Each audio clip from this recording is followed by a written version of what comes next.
அடி ஆரம்பிச்சிடலாமா?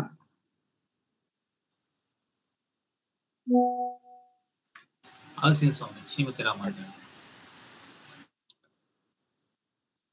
அகதமதமானைரந்திமோபாயனிஷ்டைः அதிகதபரமார்த்தைரர்த்தகாமாन् அபேக்ஷைः நிகிலஜனசுவद्भिर्निर्जितक्रोधलोभैः வலவலமுனிவృత్యைரஸ்து மே நித்யயோகः.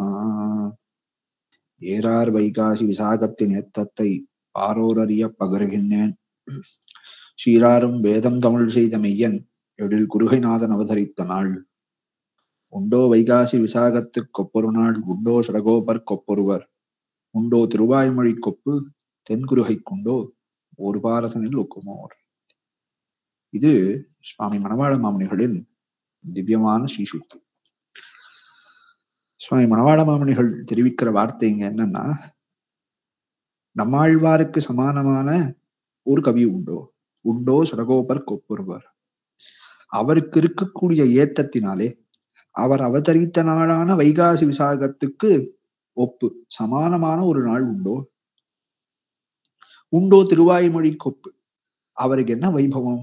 திருவாய்மொழியை சாதித்தமை ஆகிய வைபவம். இந்த வைபவம் யாருக்காவது உண்டா?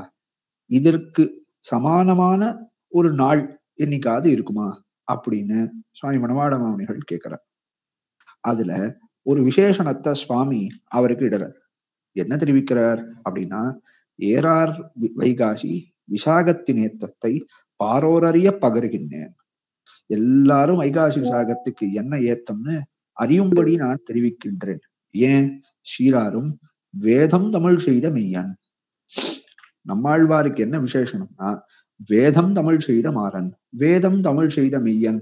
அப்படி வேதத்தை தமிழாக்கி கொடுத்தமையான நம்மாழ்வார் வேதம் தமிழ் செய்த மெய்யன் எழில் குருகைநாதன் அவதரித்த நாள்.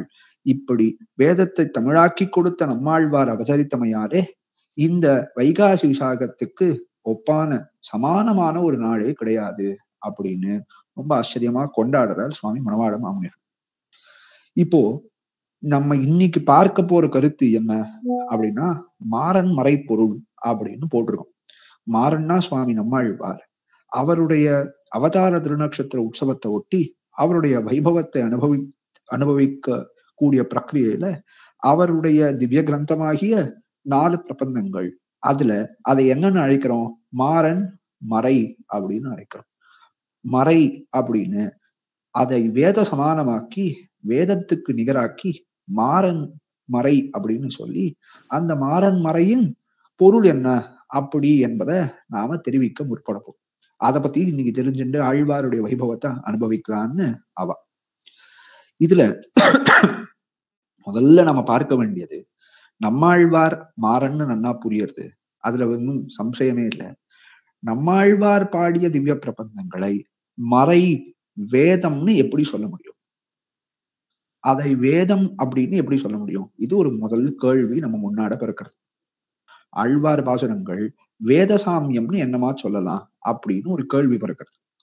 இந்த கேள்விய நம்ம ஆச்சாரியாலே கேட்டுண்டு அதற்கு பதிலளிக்கிறோம். எப்படி நம்மாழ்வாருடைய பிரபந்தங்களை வேதம்னு சொல்ல முடியும் அப்படின்னு கேட்கிறோம். அதுக்கு முன்னாடி நம்மாழ்வாருக்கு சமானமான வியக்தியே கிடையாது அப்படின்னு மணவாள மாமுனிகள் பாசுரம் பார்த்தோம். சமானமானவர்கள் கிடையாது அப்படின்னா ஏன் சொல்ல முடியாது? இவரை நம்மாழ்வார நித்திய சூரிகளுக்கு சமானம்னு சொல்லக்கூடாதா? நம்மாழ்வார் அவரே தான் பாசுரம் பாடினார். அன்னொரு நாள் நீ தந்த ஆக்கையின் வழி உழல்வேன். நீ என்னைக்கோ கொடுத்த அதை நான் அதையே பின்பற்றி கொண்டிருந்தேன்.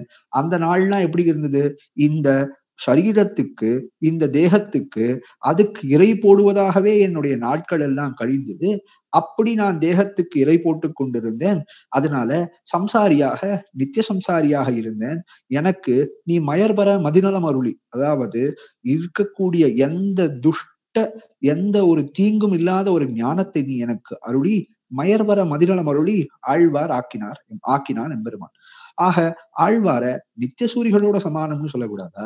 ஒரு காலத்துல சம்சாரியாக இருந்தார், நித்திய சம்சாரியாய் போந்த இவரை அப்படின்னு தெரிவிக்கிறார் நம்பிள்ளை ஈட்ல. அப்போ இவரை ஏன் சம்சாரிகளோடு ஒப்பிட்டு பார்த்து சம்சாரிகளோடு வசந்தவர்னு சொல்லக்கூடாதா? ஒப்பே பண்ண முடியாது, இவருக்கு சமானமானவர்களே கிடையாதுன்னு என்னமா சொல்லலாம்? சரி, நித்திய சூரிகள் சொல்லக்கூடாதுன்றா, இங்க சம்சாரிகளை சொல்லக்கூடாதுன்ற, ஏன் எம்பெருமானையே சமானம்னு சொல்லாமே? எம்பெருமான போல இருக்கக்கூடிய ஆச்சாரிய கிருதயம்னு ரொம்ப ஆச்சரியமான கிரந்தம். பெரியவர்களிடத்தை நம் கேட்டு அவசியம் அதனுடைய சாரார்த்தங்களை அனுபவித்துக் கொள்ள வேண்டியதான கிரந்தம். அதுல நம்மாழ்வார் செய்த காரியத்தை பார்த்து, நம்மாழ்வார் என்னென்ன காரியம் செய்தார் அப்படின்னு பார்த்து, அந்த காரியங்களை எல்லாத்தையும் பார்த்தா இவர் வியாசாதி ஆவேச அவதாரமோ, எம்பெருமானே வந்து அவதரித்தான் போல இருக்கே. அப்படி அந்த மாதிரியான சக்தி விசேஷம் இல்லாமல் எப்படி இந்த காரியத்தை எல்லாம் செய்ய முடியும் அப்படின்னு கேள்வி கேட்கும் வண்ணமாக இருக்கிறது நம்மாழ்வாரின் அவதாரம். அப்படி இருக்கும்போது ஏன் அவரை பெருமானுக்கு சமானமா சொல்லிடக்கூடாதா அப்படின்னு கேள்வி. ஒத்தார் யாரும் சமானமானவரா இல்ல, நம்மாழ்வாருக்கு சமானமானவர்களே கிடையாது, நம்மாழ்வார் சாதித்த திருவாய்மொழிக்கு சமானமானதே கிடையாதுன்னு சொல்றோமே. அப்படி ஏன் சொல்லணும்? ஏன் இவாளோட அவளை சமானப்படுத்தி அர்த்த விசேஷங்கள் சொல்லக்கூடாதான்னு கேள்வி. இத நம் பிள்ளையே வீட்டுல கேட்டிருக்கார். இந்த உண்டோ வைகாசி விசாகத்துக்கு ஒப்புற நாள் பாசுரம் மணவாள மௌனிகள் சாதித்தது. இதுக்கெல்லாம் முன்னாடியே நம்மாழ்வாரினுடைய திவ்ய பிரபந்தத்தில், அதிலும் தலை சிறந்ததாக இருக்கக்கூடியதான திருவாய்மொழியாகிற திவ்ய சாஸ்திரத்தில் அர்த்தத்தை அனுசந்திக்கும் போது, திருவாய்மொழியோட அர்த்தம் என்ன? திருவாய்மொழியில ஆழ்வார் உயர்வர உயர் நலம் பாசுரத்துல என்ன அர்த்தம் சாதிக்கிறார், வீடுமின் முத்தத்துல என்ன அர்த்தம் சாதிக்கிறார் அப்படின்னு ஒரு இடத்திலேயும் என்னென்ன அர்த்த விசேஷங்கள் அப்படின்னு நாம எப்படி தெரிஞ்சுக்கிறோம்? உரையாசிரியர்களுடைய உரையை கொண்டே தெரிஞ்சுக்கிறோம். அதுல தலையானது என்ன? சுவாமி நம்பிள்ளை சாதித்து வடக்கு திருவீதி பள்ளை அவர் ஏடுபடுத்திய பட்டோலை பண்ணிய ஈடு 36,000 படி என்று சொல்லக்கூடியதான ரொம்ப ஆச்சரியமான உரை. அதுல அதனுடைய அவதாரிகை, அதனுடைய முக உரை, அவதாரிகைனா அந்த அந்த உரைக்கு முன்னாடி இருக்கக்கூடிய பகுதி. அதுல ரொம்ப அற்புதமாக சுவாமி நம்பிள்ளை இந்த கேள்வியை கேட்டுண்டு, இவருக்கு சமானமானவர்கள் யாரும் கிடையாது அப்படின்னு சொல்லும் போது, இவருக்கு சமானமானாக எம்பெருமானையும் சொல்ல முடியாது, நித்திய சூரிகளையும் சொல்ல முடியாது, சம்சாரிகளையும் சொல்ல முடியாது, ஏன் ஆழ்வாரையுமே சொல்ல முடியாது அப்படின்னு ஆச்சரியமா கேட்கிறார். எப்படின்னா, சம்சாரிகளை சொல்ல முடியாது. ஏன்? இவரை போல ஞான சக்தியை படைத்த எம்பெருமானாரே மயர்வர மதிநலம் அருளப் பெற்ற ஒரு வியக்தி சம்சாரத்திலேயே கிடையாது. ஆழ்வாரை போல அப்படியே பிரத்யக்ஷமாக கண்ணு ஆழ்வார் எப்படி இந்த வால்மீகியானவர் பிரம்மாவினுடைய சக்தியாலே, பிரம்மாவினுடைய ஆசீர்வாதத்தாலே, அவர் கொடுத்த வரத்தாலே எப்படி ராமன் என்ன பண்ணானோ அதை அப்படியே பார்த்தார்னு சொல்றாளோ, அதையும் காட்டி நம் ஆச்சரியமாக எம்பெருமான் நிருஹேத்துக்கு கிருப்பையாலே மயர்வர மதிநலம் அருளப் பெற்றமையாலே ஆழ்வார் எம்பெருமானுடைய குணங்கள் என்ன, எம்பெருமானுடைய விபூதி என்ன, எம்பெருமானுடைய செயல்கள் என்ன என்பதையெல்லாம் பிரத்யட்சமாக பார்த்து தான் பாசுரம் பாடி உள்ளார். அதனால சம்சாரிகள் உள்ளே இவருக்கு சமானமானவர்களே கிடையாது. அதனால இவரோட ஒப்பிட்டு பார்க்கவே முடியாது, இவருக்கு சமானமான இன்னொரு மகான காட்டிட முடியாது. நம்மாழ்வாருக்கு முன்னாடி பல கவிஞர்கள் இருந்திருக்கா, பல பேர் தமிழ்ல பாசுரங்கள் பாடியிருக்கா. அதெல்லாம் கடலோசையோடு ஒப்பு என்று தெரிவிக்கிறார் பூர்வர்கள். அப்படி நம்மாழ்வாரின் திருவாய்மொழியோடு ஒப்பிட்டு பார்த்தா கடலோசையை போலேதான் மற்ற பிரபந்தங்கள் எல்லாம் என்று தெரிவிக்கிறார்கள். அவ்வளவு விசேஷனம் படைத்தது சுவாமி நம்மாழ்வாரின் திருவாய்மொழி. ஆக நம்மாழ்வாருக்கு சம்சாரத்துல யாரோடையும் சமானமாக ஒரு வியக்தியை சொல்லிட முடியாது. சரி, புரியறது, இவர் பெரிய ஞானியாக இருக்கிறார், கிருஷ்ண திருஷ்ணா தத்துவம் விபோதிதம் என்று சொல்லும்படியாக கிருஷ்ணன் மீது இருக்கக்கூடியதான பிரேமையே ஒரு உருவகப்படுத்தினால் எப்படி இருக்குமோ அந்த மாதிரி உருவகப்படுத்தி கொண்டு இருக்கிறார் சுவாமி நம்மாழ்வார். அதனால இவருக்கு முன்னாடி ஒருத்தரோட நாம சம்சாரிகளோட ஒப்பிட்டு பார்க்க முடியாது. வாஸ்தவம் தான். ஏன் நித்தியசூரிகளோடு பார்க்கலாமே, நித்தியசூரிகள் போலே ஒருவர்னு சொல்லலாமே அப்படின்னு கேள்வி வருது. அங்கதான் தெரிவிக்கிறா, நித்தியசூரிகளும் எப்போதும் பரமபதத்திலே இருந்து அந்த எம்பெருமானுடைய அனுகிரகத்தை பெற்று கொண்டிருக்கிறார்கள். அவர்களாட்டும் ஆழ்வார் இந்த ஸ்தலத்திலேயே காலம் நடையாடாத தேசத்தே அவர்கள் இருக்கா. இது மோசமான இடமாக இருக்கக்கூடியது. பஞ்ச குணங்கள், அந்த இந்திரியங்களுக்கு வசமாக இருக்கக்கூடிய பிரதேசமாக இருக்கிறது. திரிகுணாத்மகமாக இருக்கக்கூடிய இடமாக இருக்கிறது. அந்த இடத்திலேயே பரமபதத்திலே எம்பெருமான் எந்த விதமான அனுகிரகத்தை புரிகிறானோ அதை எல்லாத்தையும் ஆழ்வார் இங்கேயே பெற்றார். இங்கேயே அந்த அனுபவத்தை எல்லாம் எம்பெருமான் ஆழ்வாருக்கு கொடுத்தமையாலே நித்தியசூரிகளோடும் ஒப்பிட முடியாது. நித்தியசூரிகளுக்கு கிடைக்காத பகவத் அனுபவங்கள் கூட ஆழ்வாருக்கு எம்பெருமான் பிரகாசப்படுத்தினான் என்னபடியாலே நித்தியசூரிகளையும் சமானமா சொல்லிட முடியாது. சரி, எம்பெருமான சமானமா சொல்லக்கூடாதா? எம்பெருமான போல வசதியானவர்னு சொல்லக்கூடாதான்னா, எம்பெருமானும் ஆழ்வார் அவதாரத்துக்கு ஆழ்வாரை திருத்தி பணிகொள்வதற்கு முன்னால் இப்படி ஒரு வியக்திய தானே செய்யவில்லை. தான் படைத்து சம்சாரத்திலே இருக்கக்கூடிய ஒருத்தரை நிருகேதுக்கு கிருபையாலே திருத்தி பணிகொண்டு ஆழ்வார் ஆக்கினது எம்பெருமான் ஆழ்வாருக்கு மட்டுமே செய்தமையாலே இதற்கு முன்னால் எம்பெருமான் வேற யாருக்கும் இதை செய்யலையோ இல்லையோ, அதனால ஆழ்வார எம்பெருமானுக்கு சமானம்னு கூட சொல்லிட முடியாது. யான் பெரியன் நீ பெரியன் என்பதனை யார் அறிவார் என்றார் பெரிய திருவந்தாதியில. நான் பெரியன்னு ஊருக்கே தெரியும், நீ பெரியன்னு யார் அறிய முடியும்னு ஆழ்வார் கேட்கிறார். அதே போல எம்பெருமானோடும் சமானமா சொல்லிட முடியாது. சரி, பரவாயில்ல, ஆழ்வாரோடையாவது ஆழ்வாரை ஒப்பிட்டு ஆழ்வார் தான் சமானம்னு சொல்லலாம்னா அதையும் சொல்ல முடியாது. ஏன்னா ஆழ்வார் இந்த மாதிரி என்ன காரணத்தை அவலம்பித்து எம்பெருமான் எனக்கு அனுகிரக விசேஷத்தை புரிந்தான் என்ன அறியாமலே இருக்கிறார். நித்திய சம்சாரியாய் போந்த ஒருவரை திருத்தி ஆழ்வாராக்கினான். அப்படி ஆக்கின எம்பெருமான் ஆழ்வாருக்குமே எப்படி ஏன் இவருக்கு மட்டும் இந்த அனுகிரகத்தை புரிந்தான் என்பது ஆழ்வாருமே புரியாத விஷயமாக இருப்பதாலே ஆழ்வாரையும் ஆழ்வாருக்கு சமானமா சொல்ல முடியாது. ஒப்பாரும் மிக்காரும் இளையாய மாமாயான் எம்பெருமான சொல்வா மாதிரி ஆழ்வாரையே நாம் கொண்டாட வேண்டும்.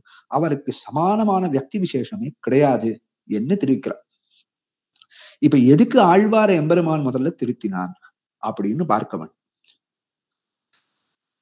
எம்பெருமான் நித்திய விபூதியில அங்க இருக்கக்கூடிய நித்திய முக்தாத்மாக்களோடு அவர்களோடு ஆனந்தமான அனுபவத்தை புரிந்து கொண்டு வருகிறான். அப்படி புரிந்து வருகிற காலத்து சம்சாரிகளும் இவர்களைப் போலே அனுபவத்தை பெறுவதற்கு உரிமை உள்ளவர்களாக இருக்கிறார்கள். ஒரு பிதாவுக்கு 2 குழந்தைகள் இருக்கான்னா 2 குழந்தைகளுக்கும் அந்த பிதா சம்பாதித்த சொத்துல நன்னா உரிமை இருக்கு. அப்படி இருக்கும்போது ஒரே ஒருத்தர் மட்டும், அதுல ஒரு பையன் மட்டும் நன்னா சொத்தை அனுபவித்துக் கொண்டிருக்கார். இன்னொரு பையனுக்கு சொத்தே கிடைக்கலன்னா இந்த பிதா சந்தோஷப்படுவாரா? சந்தோஷப்பட மாட்டார். அதனால என்ன பாக்குறார், இங்கே இப்படி சம்சாரிகள் எல்லாரும் கஷ்டப்பட்டு கொண்டிருக்காளே, இப்படி கஷ்டப்பட்டு கொண்டிருக்கிறது நம்ம போக்க வேண்டும் என்பதற்காக எம்பெருமான் முதல்ல இவாளுக்கு கரண கலேபரங்களை கொடுக்கிறான். அந்த கரண கலேபரங்களை கொண்டு பிரவிற்த்தி நிவர்த்தி சக்தி விசேஷங்களை கொடுக்கிறான். ஒரு கரண கலேபரங்களை கொடுத்து இந்த செயலிலே பிரவிற்த்தி, இந்த செயலில் ஈடுபடுவதற்கு ஒரு சக்தி வேணும். ஒரு செயலில் ஈடுபடாமல் இருந்து விளக்குவதற்கு ஒரு சக்தி வேணும். ஆக பிரவிற்த்தி நிவர்த்தி சக்திகள் அதை கொடுக்கிறான் எம்பெருமான். பிரவிற்த்தி சக்தியை கொடுக்கிறான், நிவர்த்தி சக்தியை கொடுக்கிறான். கொடுத்தா இவ என்ன பண்ண ஆரம்பிச்சுட்டா, எம்பெருமான் ஒரு திருவிளக்கு இருக்கு, அந்த திருவிளக்கை கொடுத்து வீதியில போய் வழிய பார்த்துக்கோன்னு சொன்னா அந்த திருவிளக்கை எடுத்து ஆத்தை எரிப்பா போலே அந்த சம்சாரத்திலே இருந்து கொண்டு அந்த கரண கலேபரங்களை கொண்டு எம்பெருமான சென்று அடைய வேண்டும் என்பதற்காக எம்பெருமான் அனுகிரகித்தால் அதை செய்யாமல் இந்த இந்திரியத்துக்கே இறை போட்டு கொண்டிருக்கிறார்கள் சம்சாரிகள். பார்த்தான் எம்பெருமான், ஆஹா இவளுக்கு சாஸ்திர அனுகிரகம் பண்ண வேண்டும், சாஸ்திரத்தை தெரிஞ்சு சாஸ்திரத்துல இதம் குரு இதம் மா குரு, இதை செய் இதை செய்யாதேன்னு சாஸ்திரம் விதிக்கும், அதுக்கு தெரிஞ்சுண்டு அதுக்கு அதன்படி இவர்கள் வாழ்க்கையை நடத்துவார்கள் அப்படிங்கிறதுக்காக சாஸ்திரத்தை கொடுத்தான். ஆனா என்ன ஆயிடுத்து, சாஸ்திரத்தை கொடுத்தாலும் சாஸ்திரத்துல என்னென்னலாம் சொல்லியிருக்கோ செய்யின்னு சொல்றதோ அதை செய்யாமல் இருந்து கொண்டிருக்கிறோம், செய்யாதேன்னு சொல்றது எல்லாத்தையும் செய்து கொண்டு இருக்கிறோம். மாத்தான் பெருமான் இவாளுக்கு அனுகிரகம் புரியணும்னா நாமே தான் அவதரிக்கணும் அப்படின்னு அவதரித்து கொண்டு வந்து அப்படியே எல்லாரையும் நித்தியசூரிகளிடத்தை சொல்லிட்டு வரான். சம்சாரத்தை கிழங்கெடுத்துட்டு நான் வரப்போறேன், நான் போய் அவதரிக்க போறேன், கிழங்கெடுத்துட்டு நான் வரப்போறேன் அப்படின்னு இவன் அவதரித்தான்னா அந்த அவதாரங்கள் பிரயோஜனம் இல்லாமையே போகிறது. அவஜானந்தி மாம் மூடாகா, கண்ணன் வருத்தப்படுறான், என்னை தெரிந்து கொள்ளாமலே இருக்கிறார்களே. நான் ரொம்ப பெரியவன் அப்படிங்கிற நிலையை காட்டினா இவாள்லாம் என்ன பண்றான்னா இவன் ரொம்ப பெரியவன்னு இவனிடத்தே பத்தாமல் இருக்கிறாள். இவன் ரொம்ப இவனுடைய எளிமைத்தனத்தை காட்டினா எம்பெருமான் ரொம்ப சிறியவன்னு நினைத்து அவனை ஏளனம் செய்கிறார்கள். இவனுடைய பெரிய மகத்தெல்லாம் காட்டுறான், விஸ்வரூப தரிசனம் பண்றான். அப்படி பார்த்தா பயப்படுறான். எல்லாரும் என்ன சொல்றான், தேனேன ரூபேன, இதுக்கு முன்னாடி என்ன ரூபத்துல இருந்தியோ அந்த ரூபத்திலே எனக்கு தரிசனம் கொடு கண்ணா அப்படின்னு அர்ஜுனன் கேட்கிறான். ஆக இவன் மிகப்பெரியவன் என்பதை இவன் காட்டினால் அந்த மிகப்பெரியவன் என்று பார்த்து விலகுகிறார்கள் சம்சாரிகள். இவன் மிகச் சிறியவன் என்பதை காட்டினால் இந்த சிறியவன் என்று பார்த்து ஏளனம் செய்து இவனுடைய உண்மையான தன்மையை அறியாமலே போய்விடுகிறார்கள். அந்த உண்மையான தன்மையை அறியாமல் இவனை பத்தாமல் இருந்து கொண்டிருக்கிறார்கள் சம்சாரிகள். அப்ப பார்த்தான் எம்பெருமான் 18 நாடும் பெரும் கூட்டம் என்று ஆச்சாரிய ஹிருதயத்துல நாயனார் தெரிவிக்கிறார். இவன் அவதரிக்கும் போது யாரெல்லாம் இவனை பத்தினார்கள், ஒரு மாலாகாரர், ஒரு குகன் அப்படின்னு ஒரு சில வியக்தி விசேஷங்கள் மட்டுமே இவனை பத்தி பரமபதம் சென்று சேர்கிறார்களை தவிர்த்து இவன் ஆசைப்பட்ட மாதிரி எல்லாரும் இந்த எம்பெருமான சென்று பத்தி எம்பெருமானை பார்த்து பரமபதம் அடைந்தார்களா என்னால் இல்லைன்னு ஆகிறது. அதனால பார்த்தான் எம்பெருமான் யோசித்தான், நான் விஜாத்தியன். ஏன் தெரியுமா என்ன பத்த மாட்டேங்கிறா, நான் விஜாத்தியன், நான் தான் பெரியவன்னு நான் சொன்னாலும் அதுதான் உண்மையான வார்த்தையாக இருந்தாலும் இவாளால அதை ஒப்புக்கொள்ள முடியல. அதனால நாம இனிமேல் அவதரிக்க கூடாது, சம்சாரிகளிலே இருக்கக்கூடிய ஒருத்தர், இவர் ஜாத்தியிலே இருக்கக்கூடிய ஒருத்தர், ஒரு வேடுவன், அவன் ஒரு மான பிடிக்க வேணும்னு ஆசைப்பட்டான்னா என்ன தெரியுமா பண்ணுவான், மான பிடிக்கக்கூடிய வேடுவனானவன் அப்படியே போய் ஒரு மானை பிடிக்கிறதுக்கு என்ன காரியம் பண்ணுவான், அதற்கு முன்னாடியே ஒரு மானை பிடித்து வைத்து, கஷ்டப்பட்டு ஒரு மானை பிடித்து வைத்து அந்த மானை கட்டி வச்சிருவான். கட்டி வச்சா மற்ற மான்கள் எல்லாம் இந்த மானோட வாசனையை பார்த்து நம் சாத்தியான ஒரு மான் இருக்கு என்று அறிந்து அந்த பக்கம் போகும். அது பார்க்கறச்சே அந்த மான் வரும்போது பிடிச்சிடுவா. அதே போல நான் விஜாத்தியனானபடியாலே இவர்களை என்னாலே ஆகர்ஷணம் பண்ண முடியவில்லை, சஜாத்தியரான ஒரு சம்சாரியை எடுத்து அவரை திருத்தி பணிகொண்டு அவர் மூலமாக பாசுரங்களை பாடவித்து லோகத்தார திருத்த வேண்டும் எம்பெருமான் பார்த்தா ஆழ்வார திருத்தி பணிகொண்டான். மயர்வர மதிநலம் அருள பெற்றார் ஆழ்வார். அந்த மயர்வர மதிநலம் அருள பெத்தமையாலே ஆழ்வார திருத்தி ஊரும் நாடும் உலகமும் தன்னை போல் பேரும் கால்களுமே பிதத்த. என்ன ஆயிடுத்து, ஆழ்வார் பாசுரங்கள் பாடினா ஊரும் நாடும் எல்லா இருக்கக்கூடிய பிரதேசங்களும் ஆழ்வாருடைய பாசுரங்களை பார்த்து ஆழ்வார்கள் பாசுரங்களை கேட்டு திருந்தி ஆழ்வார்களை போலே எம்பெருமானுடைய திருநாமங்களை சொல்ல ஆரம்பித்தது. எம்பெருமான சென்று சேர ஆரம்பித்து எம்பெருமானுக்கு பெரிய சந்தோஷம் ஏற்பட்டது. ஆழ்வார் என்ன காரியத்தை எல்லாம் பண்ணி கொடுத்தார். ஆக ஆழ்வாருக்கு சமானமான வியக்தி விசேஷமே கிடையாது. ஆழ்வாருடைய வைபவமானது அதில் ஆச்சரியமானது. அப்போ முதல்ல ஆழ்வார் வைபவம், ஆழ்வார எதற்கு எம்பெருமான் திருத்தி பணிகொண்டான்னா லோகத்தார் எல்லோரும் திருந்துவதற்காக. நம்பிள்ளை வீட்டுல தெரிவிக்கிறார், லோகத்திலே இருக்கக்கூடிய சம்சாரிகள் பண்ண சுகிருதம் ஆழ்வார் அவதரித்தார். ஆழ்வார் எதற்கு, ஆழ்வாருடைய அவதாரத்தை யாருக்கு பிரயோஜனமாக்கலாம்னா சம்சாரிகளினுடைய சுகிருதம் என்னே நாம் ஆழ்வாருடைய அவதாரத்தை சொல்ல வேண்டும் என்று நம்பிள்ளை காட்டி கொடுக்கிறார். ஆக இந்த ஆழ்வாருக்கு மாறன் அப்படின்ற பெயர் எப்படி வந்தது, மறைபாடியமையாலே மாறன். வேதத்தை தமிழாக்கி கொடுத்த சீர்மையுடையவர் நம்மாழ்வார். அதைத்தான் மாறன் மறைப்பொருள் என்று பார்க்கிறோம். அப்போ நம்மாழ்வாருடைய வைபவம் என்ன? எம்பெருமானாலே செய்ய முடியாத காரியமாக இருக்கக்கூடிய லோகத்தாரை திருத்தி பணி கொண்டது என்பது எம்பெருமானாலே முடியாத காரியத்தை முடித்து கொடுத்த சிறந்த வைபவம் நம்மாழ்வாரோடது. அந்த வைபவம் நம்மாழ்வாருக்கு எப்படி பெற்றது? எப்படி பெற்றார் ஆழ்வார்னா அவருடைய பாசுரங்களை கொண்டு. இந்த பாசுரங்களை கேட்டு திருந்தி லோகத்தார் அனைவரும் எம்பெருமான் வசமானார்கள். ஆக ஆழ்வாரனுடைய பாசுரங்களைத்தான் நாம மறை மறை என்று கொண்டாடி கொண்டு இருக்கிறோம். எய்தற்கரிய மறைகளை 1000 இந்தமிழால் செய்தற்குலகில் வரும் சடகோபன். எய்தற்கரிய மறைகளை எய்தற்கு தெரிஞ்சுக்கிறதுக்கு மிகவும் கஷ்டமாக இருக்கக்கூடியதான சம்ஸ்கிருத வேதம், அந்த மறையை தமிழாக்கி கொடுத்தார் ஆழ்வார். பண்டீரும் பாமரரும் அறியும் வண்ணம் தமிழாக்கி கொடுத்தார் ஆழ்வார். எய்தற்கரிய மறைகளை என்ன இதைத்தான் கொண்டாடலாம் திருவரங்க தமுதனார். வேதம் கழிப்புத்தது. எம்பெருமானாரனுடைய அவதாரத்தினால என்னெல்லாம் நடந்தது அப்படின்னு பார்த்தா, வேதம் கழிப்புத்தது. தென்குருகை வள்ளல் வாட்டமிழா வந்தமிழ் மறை வாழ்ந்தது. இந்த பாசுரத்தை நாம கவனித்தோம்னா திருவரங்க தமுதனார் ரொம்ப ஆச்சரியமான ஒரு சைலியை உபயோகப்படுத்தியிருக்காரு.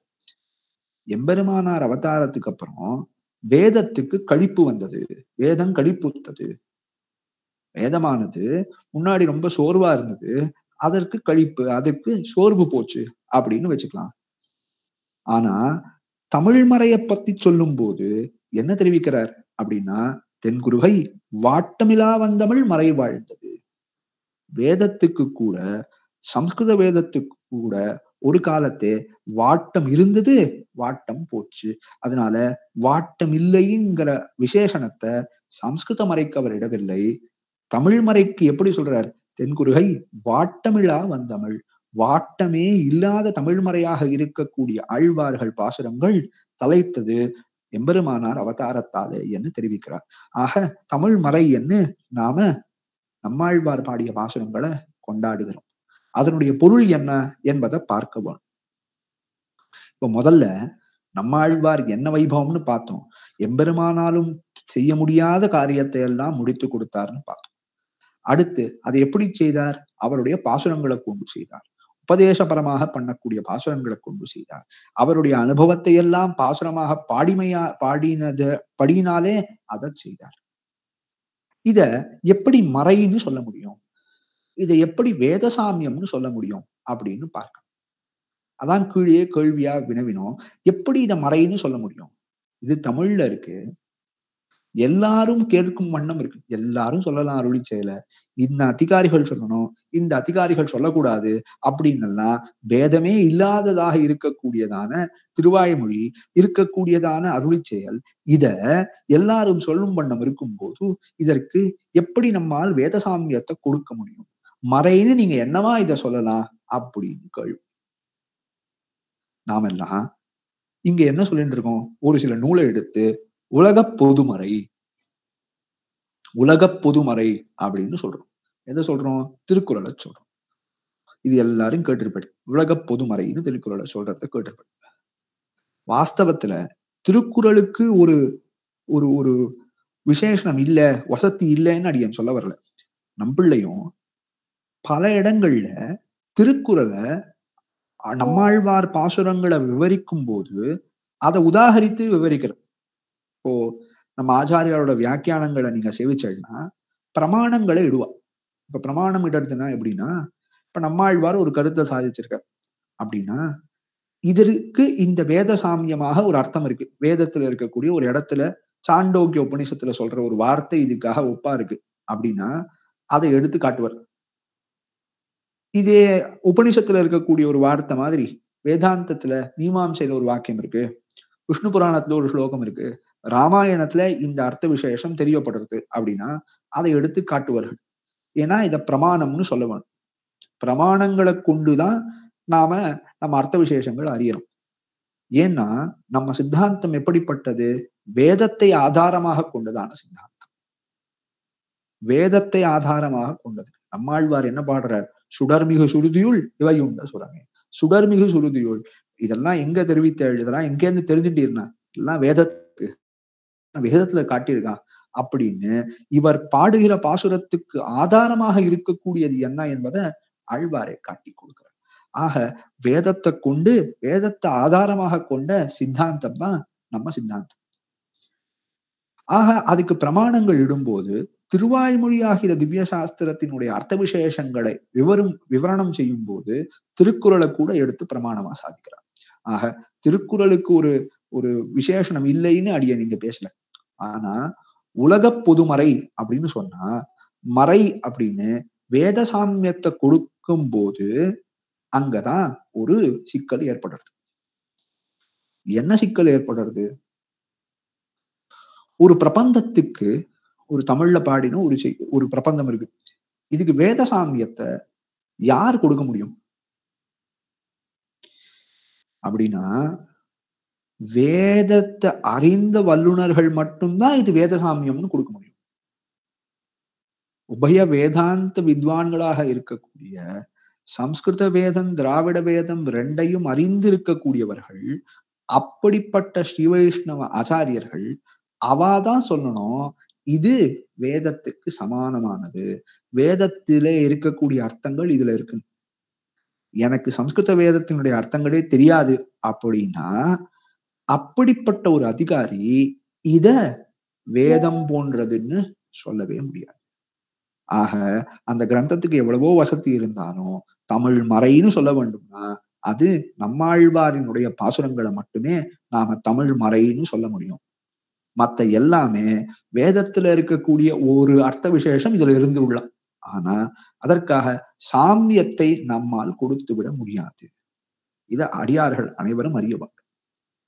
இதனால அந்த நூலுக்கும் அதுல இருக்கக்கூடிய அர்த்த விசேஷங்களுக்கும் நமக்கும் சம்பந்தம் இல்லைனோ இல்ல அதெல்லாம் தாழ்ச்சினோ அடியேன்னு சொல்லவே வரல.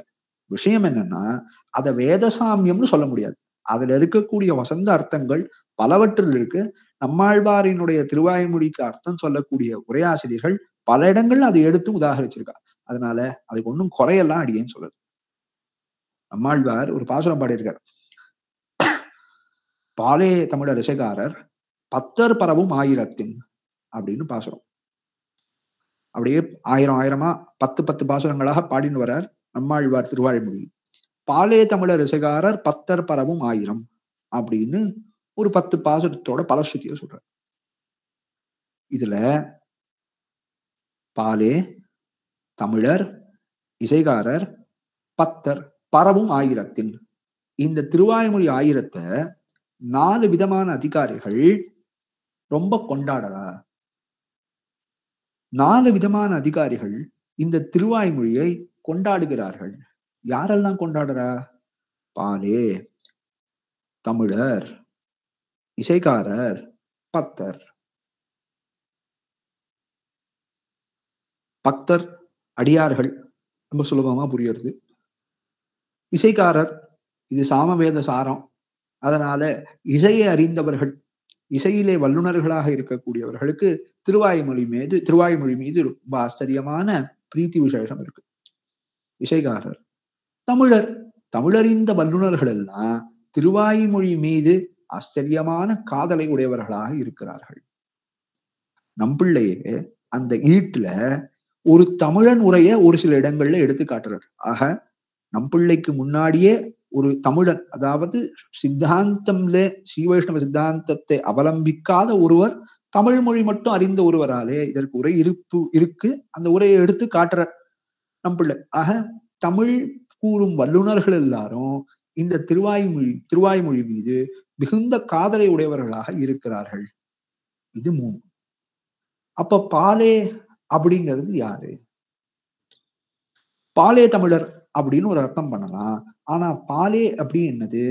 வியக்தி, எந்த வியக்தியை குறிக்கிறது? தமிழர்னா புரியறது, இசைக்காரர் புரியறது, பக்தர் புரியறது, பாலே யாருன்னு கேள்வி வரும். அதுக்குத்தான் நம்ம ஆச்சாரியால் காட்டுறா, மூப்பாலாக பாடிய திருக்குறளை அறிந்தவர்கள் திருவாய்மொழி மீது மிகுந்த ஆசையை உடையவர்களாக இருக்கிறார்கள்.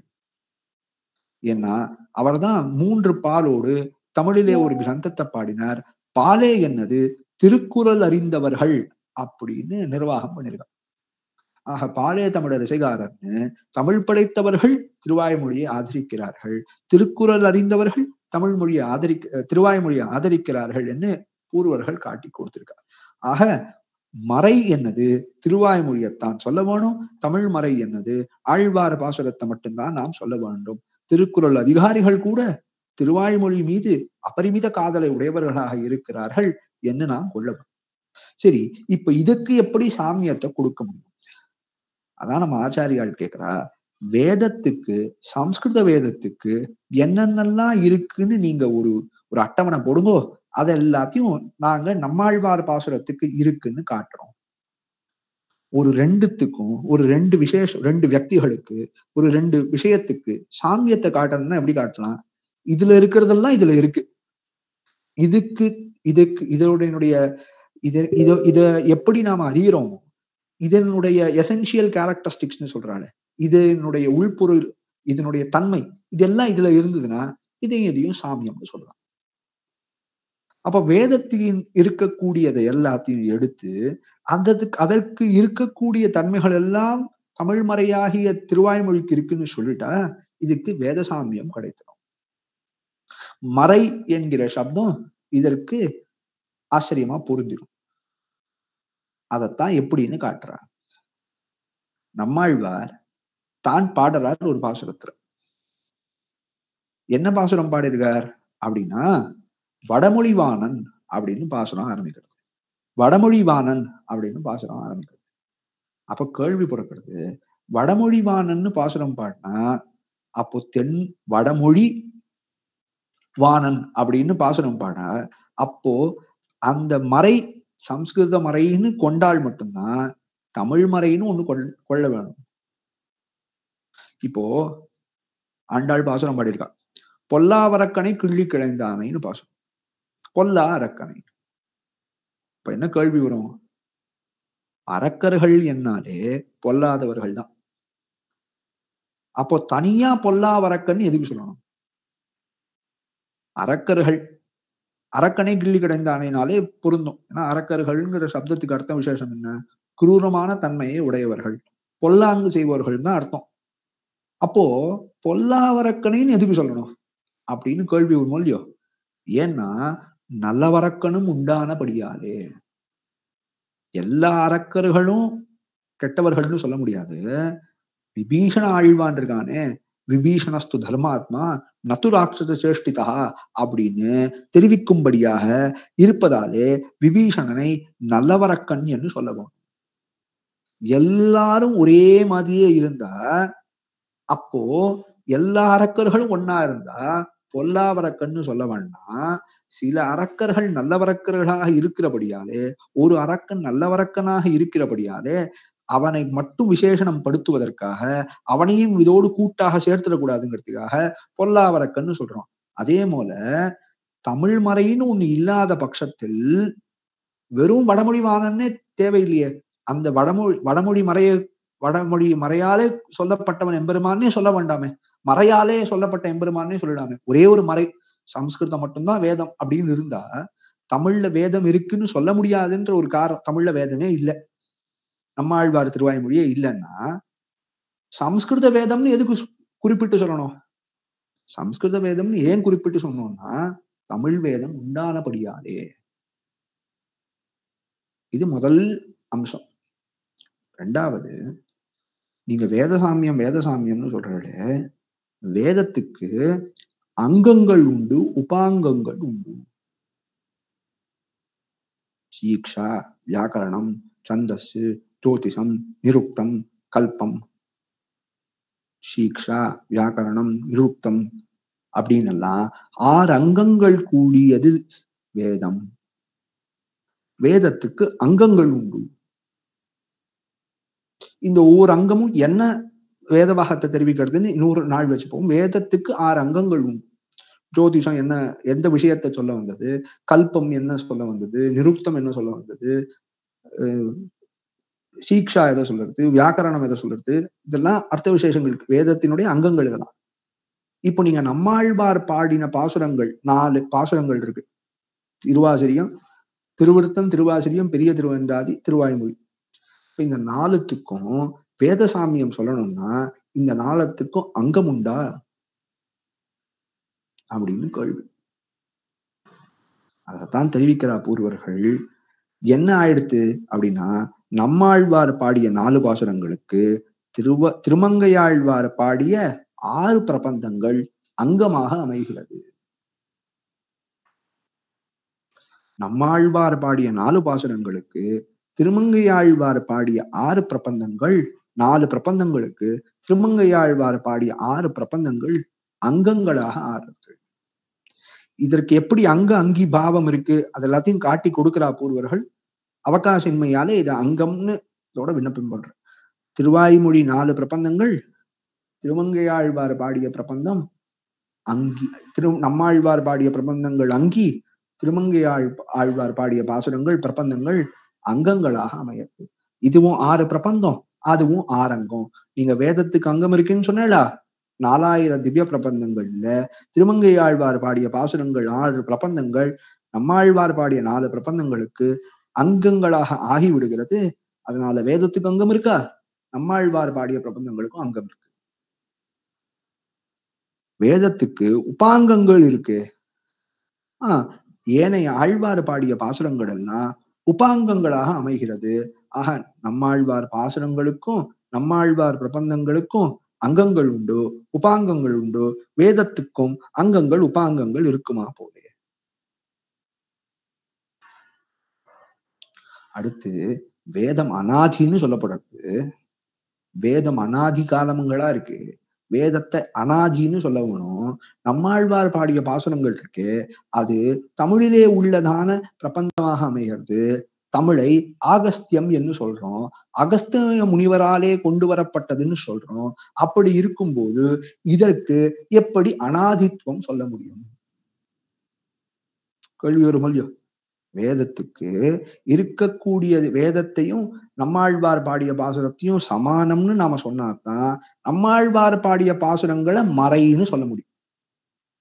மாறன் மறை பொருள் அப்படின்னா நம்மாழ்வார் பாடிய பாசுரத்தை மறைன்னு முதல்ல சொல்லணும், அதை முதல்ல நிரூபிக்கணும், அப்புறம் தான் அதனுடைய பொருள் என்னன்னு பார்க்கலாம். அப்போ மறைன்னு இதை சொல்லணும்னா வேதத்தை தான் மறைன்னு சொல்ல முடியும். சம்ஸ்கிருத வேதத்தை மறைன்னு சொல்ல வேண்டியது இருக்க, சம்ஸ்கிருத வேதத்தோடு இதற்கு எப்படி இதை எப்படி சமானமாக நாம சொல்ல முடியும்னு நிரூபிக்கணும். சம்ஸ்கிருத வேதத்தை அநாதின்னு சொல்றோம், அப்போ ஆகஸ்தியம்னு சொன்னபடியாலே இதற்கு ஆகஸ்தியத்துக்கு அநாதித்துவம் எப்படி கற்பிக்க அப்படின்னு கேள்வி தான் காட்டுறான் நம் பூர்வர்கள். ஆகஸ்தியம் என்னது, அகஸ்தியர் வெளிப்படுத்தினார்னு சொல்லணுமே தவிர்த்து அகஸ்தியராலே உண்டாக்கப்பட்டது என்பது கிடையாது. எம்பெருமானார் தரிசனம் என்னே இதற்கு நம்பெருமாள் பெயரிட்டு நாட்டி வைத்தார். எதற்கு? எம்பெருமானார் வளர்த்த அந்த செயல். எம்பெருமானார் என்ன பண்ணினார்? இந்த சித்தாந்தத்தை கற்பித்தார் அப்படின்னு அர்த்தம் கிடையாது. இது வைதிகமான சித்தாந்தம், இதுதான் வேதத்தினுடைய உண்மையான பொருள்.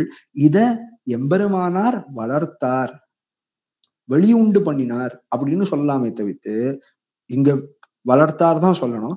அகஸ்தியரை பொறுத்த வரைக்கும் வெளிக்கொண்டு வந்தாருன்னு தான் நீங்க சொல்லணுமே தவிர்த்து அவர் அந்த மொழியை உண்டாக்கினார்னு சொல்ல முடியாது. அதனால தமிழும் அநாதியே. எவ்வளவு ஏத்தத்தை நம்ம சித்தாந்த சம்பிரதாயம் தமிழ் மொழிக்கு கொடுத்திருக்குன்னு நம்ம ஒரு நிமிஷம் பார்க்கணும்.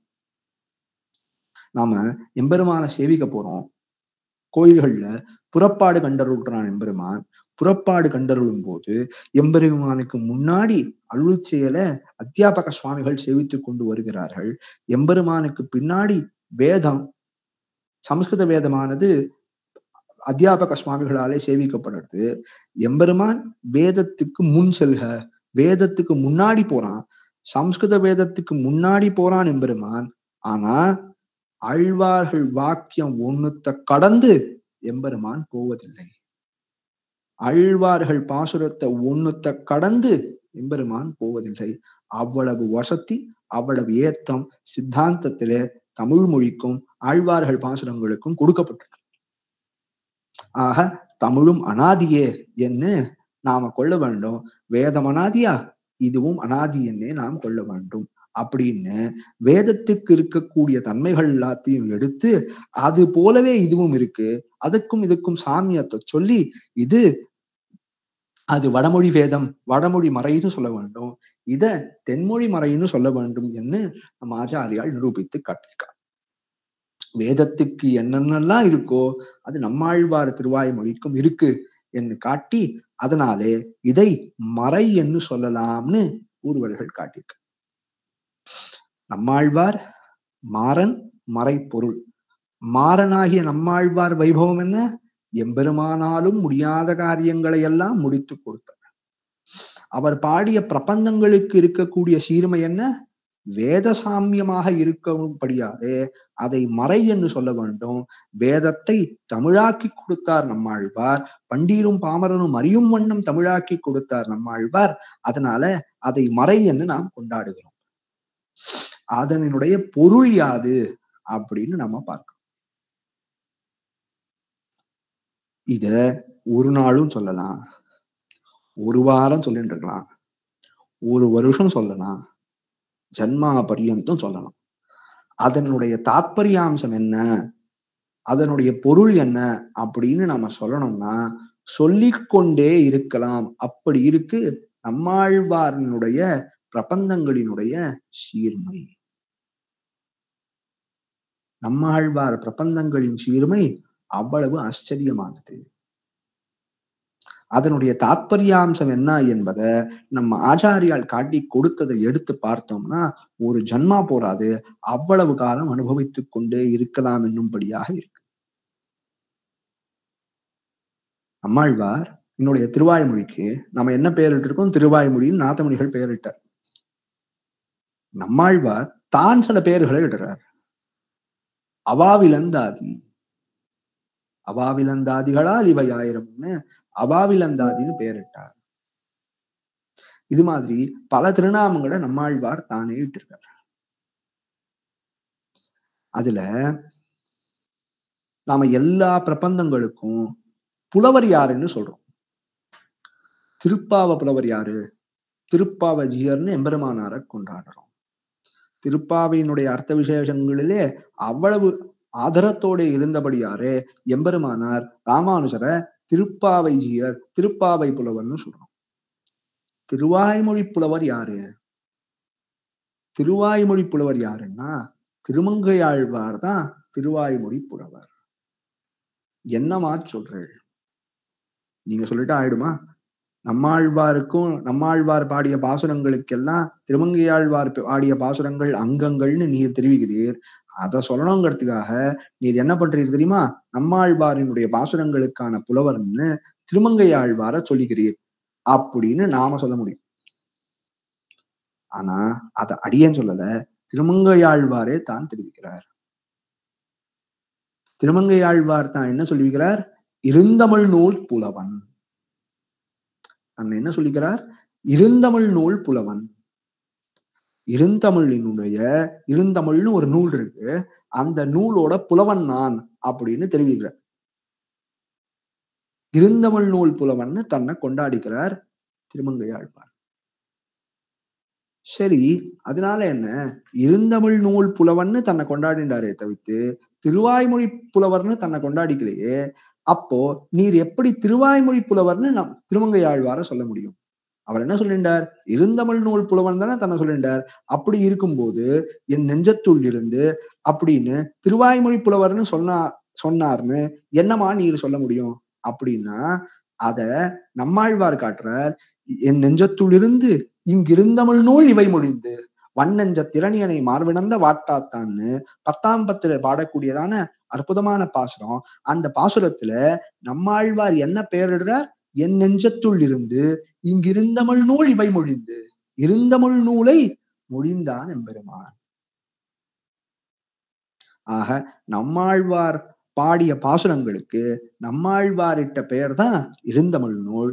அத திருமங்கையாழ்வார் தன்னை கொண்டாடிக்கிறார், இருந்தமிழ் நூல் புலவன்னு தன்னை பாடிக்கிறார். அதனால நம்மாழ்வாரினுடைய திருவாய்மொழி புலவர்னு பார்த்தா அது திருமங்கையாழ்வாரையே நாம் கொள்ள வேண்டும். அந்த நம்மாழ்வார் திருவாய்மொழியாகிற திவ்ய சாஸ்திரத்துல என்னெல்லாம் தெரிவிக்கிறார்? என்ன விசேஷங்கள், என்ன அர்த்த விசேஷங்களை எல்லாம் தெரிவிக்கிறார். இத நம்ம ஆச்சாரியால் அற்புதமா கொண்டாடி இருக்கோம்.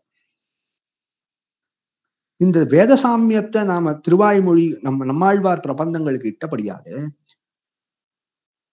திருவிருத்தம், திருவாசிரியம், பெரிய திருவந்தாதி இந்த மூணும் ரிக்வேதம், யஜுர்வேதம், அதர்வண வேதங்கள். திருவாய்மொழி சாமவேத சாரமாய் இருக்கிறது. இந்த 4 வேதங்கள்னு சொன்னா எந்த பிரபந்தம் எந்த வேதம்னு சொல்லணும் இல்லையோ, அதனால திருவிருத்தமாகிறது ரிக்வேதத்தை போலே. ரிக்வேதத்தை போலேனா ரிக்வேதத்தை சமானம்னு சொல்ல வேணும். திருவாய்மொழியானது சாமவேத சாரமாய், சாமவேதத்துக்கு இருப்பிடமாய், சாமவேதத்துக்கு சமானமாக இருக்கக்கூடியதான ஆச்சரியமான பிரபந்தம். இப்போ இது என்னமா நம்ம ஆச்சாரியால் கொண்டாடி இருக்காங்க. இதனுடைய பொருள் என்ன அப்படின்னா, இது எப்படியெல்லாம் அணுகிருக்கா அப்படின்னு பார்த்தா, திருவிருத்தம் என்ன அர்த்தத்தை சொல்லுறது, திருவாய்மொழி என்ன அர்த்தத்தை சொல்லுறது. ரிக்வேதத்துக்கும் சாமவேதத்துக்கும் எடுத்து பார்த்தா, ரிக்கு மந்திர ரூபேன இருக்கக்கூடிய ரிக்கானது சாமத்தாலே சரசமாய் என்று ரிக்வேதத்தோட இசைய கூட்டி நாம சாமவேதம்னு கொண்டாடுறோமே, அதே போல திருவிருத்தத்திலே ஆழ்வார் சொன்ன அர்த்த விசேஷங்களைத்தான் ஆழ்வார் முதல் 3 சுருக்கிய 5 முதல் 3 பிரபந்தங்களாலே சுருக்கிய அர்த்த விசேஷங்களை திருவாய்மொழியில நன்னா பறக்க காட்டுகிறார் நம்மாழ்வார் அப்படின்னு அனுபவிக்கிறார். திருவாய்மொழி பொருள்னா எப்படியெல்லாம் அனுபவிக்கிறார்கள் நம் பூர்வர்கள்னு பார்க்கணும். திருவாய்மொழி துவயார்த்தத்தை தெரிவிக்கிறது. நம்மாழ்வார் 4 பிரபந்தங்கள் வேதசாமியம், அதிலேயும் வசத்தியானதுன்னு பார்த்தா திருவாய்மொழி ஆகிற திவ்ய சாஸ்திரம். வேதத்திலே புருஷ சூக்தத்துக்கு எவ்வளவு ஏத்தமோ அதே போல நம்மாழ்வார் பிரபந்தங்களுக்குள்ளும் திருவாய்மொழிக்கு உண்டானதான ஏத்தம் அதி ஆச்சரியமானது. வேதத்துல புருஷ சூக்தத்துக்கு இருக்கக்கூடிய ஏத்தமானது நம்மாழ்வார் பாசுரங்களுக்குள்ளே திருவாய்மொழிக்கு உள்ளதாக அமைகிறது. ஆக ரிக்கு, யஜுஸ், சாம, அதர்வ வேதங்கள் 4, அந்த 4 வேதங்களினுடைய சமானமாக இருக்கக்கூடியது 4 பிரபந்தங்கள் நம்மாழ்வாரோடது. எப்படி ரிக்வேதத்தை நன்னா வழக்கக்கூடியதாக அதிலே இசையை கூட்டி அதனுடைய அர்த்த விசேஷங்களை விரிவுபடுத்துறதோ சாமம், அதே போல திருவிருத்தத்திலே சாதித்த அர்த்த விசேஷங்களை திருவாய்மொழியிலே விவரிக்கிறார் ஆழ்வார்னு கொண்டாடுறார். திருவிருத்தத்துல எந்தெந்த பாசுரங்களை நம்மாழ்வார் பாடியிருக்காரோ அந்தந்த பாசுரங்கள்ல ஒரு பாசுரத்துக்கும் எந்த 10 பாசுரங்களாலே இங்கே எந்தெந்த 10 பாசுரங்களை இந்த திருவிருத்தத்துக்கு இருக்கக்கூடிய பாசுரங்களோடு சேர்க்கலாம்னு ஒரு விதமாக அன்வயப்படுத்துறான் நம்ம ஆச்சாரியார். இது ஒரு விதம். நம்ம சம்பிரதாயமே எதை அவலம்பித்த சம்பிரதாயம் அப்படின்னா ரகசியத்திரயத்தை அவலம்பித்த சம்பிரதாயம். ரகசியத்திரயத்தை அவலம்பித்த சம்பிரதாயம். இத்தை ஒழிய வேறொன்னால் நம் ஆச்சாரியர்கள் இத்தை ஒழிய வேறொன்னால் காலக்ஷேபம் செய்தறியார்கள். திருமந்திரத்வய சரம ஸ்லோகங்களை கொண்டுதான் நம் ஆச்சாரியர்கள் எல்லாம் காலக்ஷேபங்கள் செய்து வருகிறார்கள். காலக்ஷேபங்கள் செய்து வருகிறான்னா போது போக்குவது அருளி செயல்ல இந்த திருமந்திரார்த்தங்கள் இங்கெல்லாம் சொல்லியிருக்கு, துவயார்த்தங்கள் இங்கெல்லாம் சொல்லியிருக்கு, சரம ஸ்லோகார்த்தங்கள் இங்க சொல்லியிருக்குன்னா நம்ம ஆச்சாரியால் போது போக்கினான்னு நம்ம ஆச்சாரியரை நம்ம கொண்டாடுறோம். ஆக என்ன விசேஷம்னா இது திருவாய்மொழியானது, திருவிருத்தமானது நம்ம ஏற்பாதே இருக்கக்கூடிய விஷயங்கள் எல்லாம் மந்திர ராஜமாகிய திருமந்திரத்தினுடைய அர்த்தங்களையும் சரமஸ்லோகார்த்தத்தையும் தெரிவித்தது. திருவாய்மொழியானது துவயார்த்தத்தை தெரிவிக்கிறது. தீர்க்க சரணாகதி அதை சார சங்கிரகத்தை சொன்னோம்னு பிள்ளலோகாச்சார் தெரிவிக்கிறார். அதுல ரொம்ப அற்புதமாக துவயத்திலே இருக்கக்கூடிய சப்தங்களினுடைய அர்த்தங்கள் என்ன, அது எப்படி திருவாய்மொழியிலே காட்டப்படுகிறது, திருவாய்மொழியிலே நம்மாழ்வார் துவயார்த்தத்தை என்னமா சொல்லியிருக்கார் அப்படின்னு ஆச்சரியமா அட்டவணை போட்டு காட்டியிருக்கார். இப்ப திருவாய்மொழியினுடைய பொருள் அப்படின்னு நம்ம பார்க்க போனா திருவிருத்தத்தினுடைய திருவிருத்தத்திலேயே அர்த்தங்களை நன்னா விசேஷமா சொல்லிட்டார் ஆழ்வார். அதை நன்னா விவரணம் பண்ணியிருக்கார் திருவாய்மொழியில அப்படின்னு கொள்ளலாம். துவயார்த்தம் ரகசியத்திரயத்தை அவலம்பித்த சித்தாந்தமானபடியாலே ரகசியத்திரயார்த்தத்தை எல்லாம் ஆழ்வார் திருவாய்மொழியிலே காட்டியுள்ளார். அதிலே துவயார்த்தத்தை திருவாய்மொழியிலே காட்டியுள்ளார் அப்படின்னு கொள்ளலாம். அடுத்து நம்பிள்ள ஆச்சரியமா காட்டுவர் உபனிஷத் சைலி. இப்ப வேதம் தமிழ் செய்த மாறன் அப்படின்னு சொல்றோமே, மறைன்னு இதை கொண்டாடுறோமே, அதை எப்படி சொல்றது? நம்மாழ்வார் வேதத்தினுடைய சப்தங்களை எல்லாத்தையும் எடுத்தார், ஒவ்வொரு சப்தமாக எடுத்தார், ஒவ்வொரு வரியாக எடுத்தார். அந்த வரி எல்லாத்தையும் அப்படியே தமிழாக்கம் பண்ணி கொடுத்தாரான்னா இல்ல, வேதத்திலே சொல்லப்பட்டதான முக்கிய கருத்துக்களை எடுத்து தமிழிலே பிரபந்தமாக நம்மாழ்வார் பாடி கொடுத்தார். அதனால வேதம் தமிழ் செய்த மாறன்னு சொல்றோமே, அதே வண்ணமாக இந்த உபனிஷத் கருத்தை நம்மாழ்வார் எப்படி சாதிச்சிருக்கார்? இந்த உபனிஷத்துல இருக்கக்கூடிய சம்சயத்தை நம்மாழ்வார் எப்படி எப்படி அந்த ஒருங்க விட்டிருக்கார்? இது கொண்டு சூத்திர வாக்கியங்களை ஒருங்க விடுவர். எதை கொண்டு? நம்மாழ்வார் திருவாய்மொழியை கொண்டு எம்பெருமானார் பிரம்மசூத்திர பாஷ்யாதிகள் இடும்போது, பிரம்மசூத்திரத்துக்கு பாஷ்யம் இடும்போது அதிலே வரக்கூடிய சம்சயங்களே, அதுல இருக்கக்கூடியதான விற்பத்தி, இதுக்கும் அதுக்கும் முரண்பட்டா மாதிரி இருக்கக்கூடிய கருத்துக்கள் இருந்தா அதை எப்படி ஒருங்க விடுறது, அதை எப்படி சேர்க்கிறதுன்னா இதை கொண்டு ஒருங்க விடுவர் என்று தெரிவிக்கிறார். ஆக வேதாந்தார்த்தங்களை எல்லாம் நம்மாழ்வார் தான் திருவாய்மொழியிலே சாதித்தார் இப்படின்னு அனுபவிக்கலாம். வேதாந்தம் என்ன சொல்றதுன்னா அர்த்த பஞ்சகத்தை சொல்றது. என்ன தெரிவிக்கிறது? அர்த்த பஞ்சகத்தை தெரிவிக்கிறது. 3 சுருக்கிய 5. ஒரு ஆத்மாவுக்கு பரமபதம் போகணும்ன்ற ஆத்மாவுக்கு அர்த்த பஞ்சக ஞானம் அவசியாபேட்சிதம். அர்த்த பஞ்சகம்னா 5 விஷயத்தை பத்தின ஞானம் அவசியாபேட்சிதம். என்ன அந்த 5 விஷயத்தை பத்தின ஞானம்? எந்த 5 விஷயத்தை பத்தின ஞானம் அப்படின்னா, எம்பெருமான் எத்தகையவன், இந்த ஆத்மா எத்தகையது, இந்த ஆத்மாவுக்கு இருக்கக்கூடியதாக அந்த ஆத்மாவினுடைய ஸ்வரூபத்துக்கு அனுகுணமான புருஷார்த்தம் யாது, இந்த புருஷார்த்தத்தை அடைய ஒட்டாமல் இருக்கக்கூடிய தடையானது என்ன, இந்த ஆத்மாவினுடைய புருஷார்த்தத்தை அடைய ஒட்டாமல் இருக்கக்கூடிய தடையானது என்ன, இந்த ஆத்மா அந்த புருஷார்த்தத்தை அடைய வேண்டும் என்னால் அதற்கு செய்ய வேண்டிய ஹிதம் உபாயம் என்ன, இந்த 5 விஷயத்தை நாம் தெரிந்து கொள்ள வேண்டும். அர்த்த பஞ்சகம், எம்பெருமான், ஆத்மா, இந்த ஆத்மாவுக்கு தேவையான இந்த ஆத்மாவினுடைய ஸ்வரூபத்துக்கு அனுகுணமாக இருக்கக்கூடிய புருஷார்த்தம் என்னன்னு அறியணும். அந்த புருஷார்த்தத்தை அடைவதற்கான வழி என்னன்னு தெரியணும். இந்த புருஷார்த்தத்தை அடைய ஒட்டாமல் இருக்கக்கூடிய விரோதி யார் என்று தெரியணும். ஆக நம்மாழ்வார் எந்த விஷயத்தை தெரிவிக்கிறார்னா அர்த்த பஞ்சகத்தை நம்மாழ்வார் தெரிவிக்கிறார். அர்த்த பஞ்சகத்தை திருவாய்மொழியாலே தெரிவிக்கிறார்.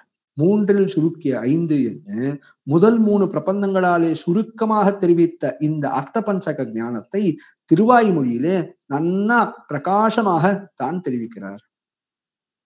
யார் தெரிவித்தா இதன்னா? இதை தெரிவிக்கிறார் பட்டர் அருளி செய்தது மிக்க இறைநிலையும் மெய்யாமுயிர் நிலையும் தக்க நெறியும் தடையாகி தொக்கியலும் ஊழ்வினையும் வாழ்வினையும் ஓதும் குருகையர்கோன் யாழினிசை வேதத்தியல். என்ன ஆழ்வார் தெரிவிக்கிறார்னா அர்த்த பஞ்சகத்தை இதிலே தெரிவிக்கிறார். அர்த்த பஞ்சக ஞானத்தை ஆழ்வார் இதிலே நமக்கு காட்டி கொடுக்கிறார் என்று தெரிவிக்கிறார் கூறுவார். என்னமா தெரிவிக்கிறார் அர்த்த பஞ்சகத்தை? 3 சுருக்கிய 5ன்னு அர்த்த பஞ்சகத்தை என்னமா தெரிவிக்கிறார் ஆழ்வார்? அது கேள்வி. அழகிய மணவாள பெருமாள் நாயனார் ஆச்சாரிய கிருதயம் அப்படின்னு ரொம்ப அற்புதமான ஒரு கிரந்தத்தை சாதிச்சிருக்கார். திருவாய்மொழியினுடைய சாரார்த்தங்கள் எப்படி? திருவாய்மொழியில 10 சாதிச்சிருக்கார் நம்மாழ்வார். 10 சாதிச்சிருக்காருன்னா அந்த 10 இருக்கக்கூடிய அர்த்த விசேஷங்கள் என்ன? 1ஆம் பத்துல இருந்து தொடங்கி 10ஆம் பத்து வரைக்கும் ஒரு 10லயும் அர்த்த விசேஷங்கள் என்ன சாதிக்கிறார்? ஒரு உதாரணம் சொன்னோம் அப்படின்னா, நம்மாழ்வார் முதல் 10 எந்த விஷயத்தை தெரிவிக்கிறார்? நம்மாழ்வார் 2வது 10 என்ன விசேஷத்தை தெரிவிக்கிறார்? முதல் 10 எம்பெருமானுடைய ஞான பூர்த்தி எல்லாத்தையும் தெரிவிக்கிறார். மயர்வர மதிநலம் அருளினன் என்ன எம்பெருமான் ஞானத்திலே எப்படி சிறந்து விளங்கினான், எம்பெருமானுடைய ஞானபல ஐஸ்வர்ய வீரிய சக்தி தேஜசுகள்னு சொல்றோமே, அதுல ஞானத்தை பத்தி நன்னா தெரிவிக்கிறார். 2வது 10 எம்பெருமான் நமக்கு பரமபதத்தை அடைக்க போறானே, நாம முதல்ல அந்த எம்பெருமான பத்தின ஞானத்தை அடைய வேண்டும். அதை முதல் 10 தெரிவித்தார். 2வது அந்த ஞானம் கணிந்த நலம் என்ன, அந்த ஞானத்தாலே நமக்கு கிடைக்க போற பரமபதத்தை பத்தி தெரிவிக்கிறார். நின் செம்மா பாதபற்பு தலசேர் தொல்லை கைமா துன்பம் கடிந்த பிரானே அம்மா அடியேன் வேண்டுவது இதுன்னு எம்மா விட்டு திறமும் செப்பும்ல ஆழ்வார் பாடினார். அதை கொண்டு பார்த்தா நம்ம ஆழ்வார் 2வது 10 முக்தி பரமபதமாகிய அனுகிரகத்தை, அந்த பரமபதம் எத்தகையது என்பதை தெரிவிக்கிறார். அடுத்து அங்க போய் நம்ம என்ன செய்ய போறோம்? அங்க போய் மட்டும் இல்ல, இங்கேயும் நாம என்ன செய்ய வேண்டும்? இந்த ஆத்மாவினுடைய விருத்தி ஆகிறது என்ன?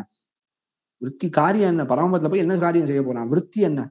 காரிய கிரமம் என்ன? காலக்ஷேபம் என்ன அப்படின்னா கைங்கரியமே காலக்ஷேபம். அதை 3வது 10 தெரிவிக்கிறார். ஒளிவில் காலம் எல்லாம் உடனாய் மண்ணி வழிவிலா அடிமை செய்ய வேண்டும் நாம் என்று தெரிவித்தாரே.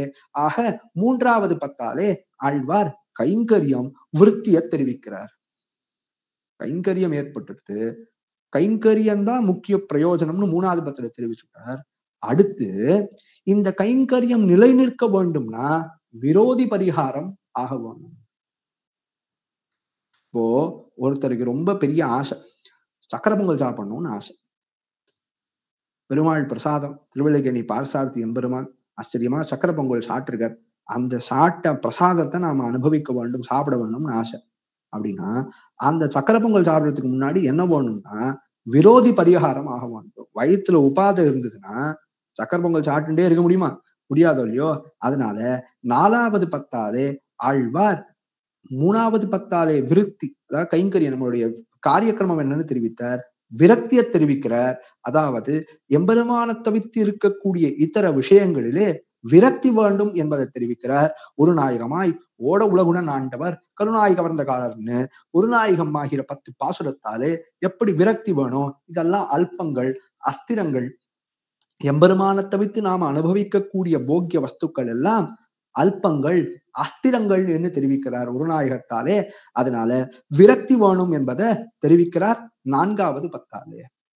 சரி, இந்த விஷயத்துல விரக்தி ஏற்பட்டு அப்ப என்ன வேண்டும் அப்படின்னா எம்பெருமானிடத்தே காதல் வேணும் இல்லையோ. எம்பெருமானாருடைய உபதேசம் என்ன அப்படின்னு திருவரங்கத்தமுதனார்கிட்ட கேட்டா. எம்பெருமானார் என்னப்பா உபதேசித்தார் உங்களுக்கு? நான் திருவரங்கத்தமுதனார் என்று கேட்டா. அவர் சொன்னார், 4 பிரயோஜனம் இருக்கு, அந்த 4 பிரயோஜனங்களும் இல்ல அப்படின்னு சொல்லிட்டார். எல்லாரும் 4 பிரயோஜனம் சொல்லுவோமோ இல்லையா? ஒரு ஆத்மாவுக்கோ இல்ல ஏதோ ஒருத்தருக்கு பிரயோஜனம் என்ன அப்படின்னா தர்ம அர்த்த காம மோட்சங்கள், இந்த 4 தான் பிரயோஜனம்னு சொல்லுவா. இந்த 4ம் இல்ல அப்படின்னார் எம்பெருமானார். அப்ப எம்பெருமானாருடைய உபதேசம் என்னன்னா கண்ணனுக்கே ஆமது காமம், எம்பெருமானிடத்தே இருக்க வேண்டியதான ஆசை அவா, அதைத்தான் எம்பெருமானார் உபதேசித்தார். கண்ணனுக்கே ஆமது காம மரம்பொருள் வீடுதற்கு உரைத்தான் வாமனன் சீலன்னு திருவரங்கத்தமுதனார் தெரிவிக்கிறார். ஆக விரக்தி ஏற்பட்டு அந்த விரக்தி போக எம்பெருமானிடத்தே ஆசை மையல் ஏற்பட வேண்டும், எம்பெருமானிடத்தே காதல் ஏற்பட வேண்டும். அதுதான் இந்த ஆத்மாவுக்கான பிரயோஜனம்னு தெரிவிக்கிறார் ஆழ்வார். 4வது தெரிவிக்கிறார் ஆழ்வார் 5வது 10 மாசரு சோதி ஊரெல்லாம் துஞ்சி எங்கனேயோ அன்னமீர்கள் என்று அந்த எம்பெருமான் மீது இருக்கக்கூடிய அளவிலற்ற காதல், அளவிலற்ற பிரேமத்தை தெரிவிக்கிறார் 5வது 10. 6வது 10 இதெல்லாம் கிடைக்கப் பெறுவதற்கு எம்பெருமானே உபாயமாக வர வேண்டும்னு ஆசைப்படுறார். அதைத்தான் அகலகில்லே நிறையும் என்று அலர்மேல் மங்கை உரை மார்பாய் என்று 6வது 10 அம்பெருமானிடத்தே அந்த எம்பெருமானே எனக்கு புகழொன் இல்லாவடியேன், என்னிடத்தை கைமுதலும் கிடையாது, எனக்கு புகழும் கிடையாது, நீர்தான் எனக்கு உபாயமாக இருந்து எனக்கு பிராப்தியை அருள வேண்டும்னு பிரார்த்திக்கிறார். பிரபத்தியை 6வது திருவாய்மொழி 6வது பத்தாலே தான் காட்டி கொடுக்கிறார். சரி, முதல் 10ல எம்பெருமான் பத்தின ஞானம் வர வேண்டும், ஆத்மாவை பத்தின ஞானம் வர வேண்டும் எல்லாம் தெரிவிச்சார். அப்படி தெரிவித்துக் கொண்டே வருகிறார். இப்ப இந்த எம்பெருமான் இருக்கானே, இவனால நாம கேட்கறத கொடுக்க முடியுமா? 6வது பத்தால சரணாகதி எம்பெருமான் தான் எனக்கு உபாயமாக இருக்க வேண்டும்னு தெரிவித்தாச்சு. இதை எம்பெருமானால கொடுக்க முடியுமான்னு ஒரு கேள்வி வருது. எம்பெருமானினுடைய சக்தி விசேஷத்தை தெரிவிக்கிறார். ஆழியழா சங்கும் வில்லுமெடாயன்னு எம்பெருமானினுடைய சக்தி விசேஷம். எம்பெருமான் எவ்வளவு சக்தி படைத்தவன், எல்லாத்தையும் கருதுமிடம். இப்ப நினைச்சான்னா உடனே காரியத்தை முடிக்கிறானே, அப்படிப்பட்ட அபரிமிதமான சக்தியை உடையவன் எம்பெருமான் என்று காட்டுறார் 7வது பத்தாலே. 8வது 10 பிராப்தி, கைங்கரியம் பிராப்தி, கைங்கரியம் பண்ண வேண்டும் விருத்தின்னு 3வது 10க்கு தாற்பயாம்சம். 8வது 10 அதை நன்னா விரிக்கிறார். இந்த ஆத்மாவின் ஸ்வரூபம் என்ன, இந்த ஆத்மாவின் ஸ்வரூபம் என்ன அப்படின்னா, எம்பெருமானுக்கே அடிமைப்பட்டிருத்தல், எம்பெருமானுக்கே சேஷப்பட்டிருத்தல், எம்பெருமானை தவித்து வேற எந்த பிரயோஜனத்தையும் ஆசைப்படாமல் இருத்தல், அவனுடைய முகமலர்த்திக்காகவே இருப்பது இந்த ஆத்மாவுக்கான பிராப்தி, இந்த ஆத்மாவுக்கான லட்சணம். அதை தெரிவிக்கிறார். அந்த பிராப்திய 8வது 10ல தெரிவிக்கிறார். கண்கள் சிவந்து கருமாணிக்க மதமேல்னு 2 பதிகங்களாலே ஆச்சரியமா தெரிவிக்கிறார்.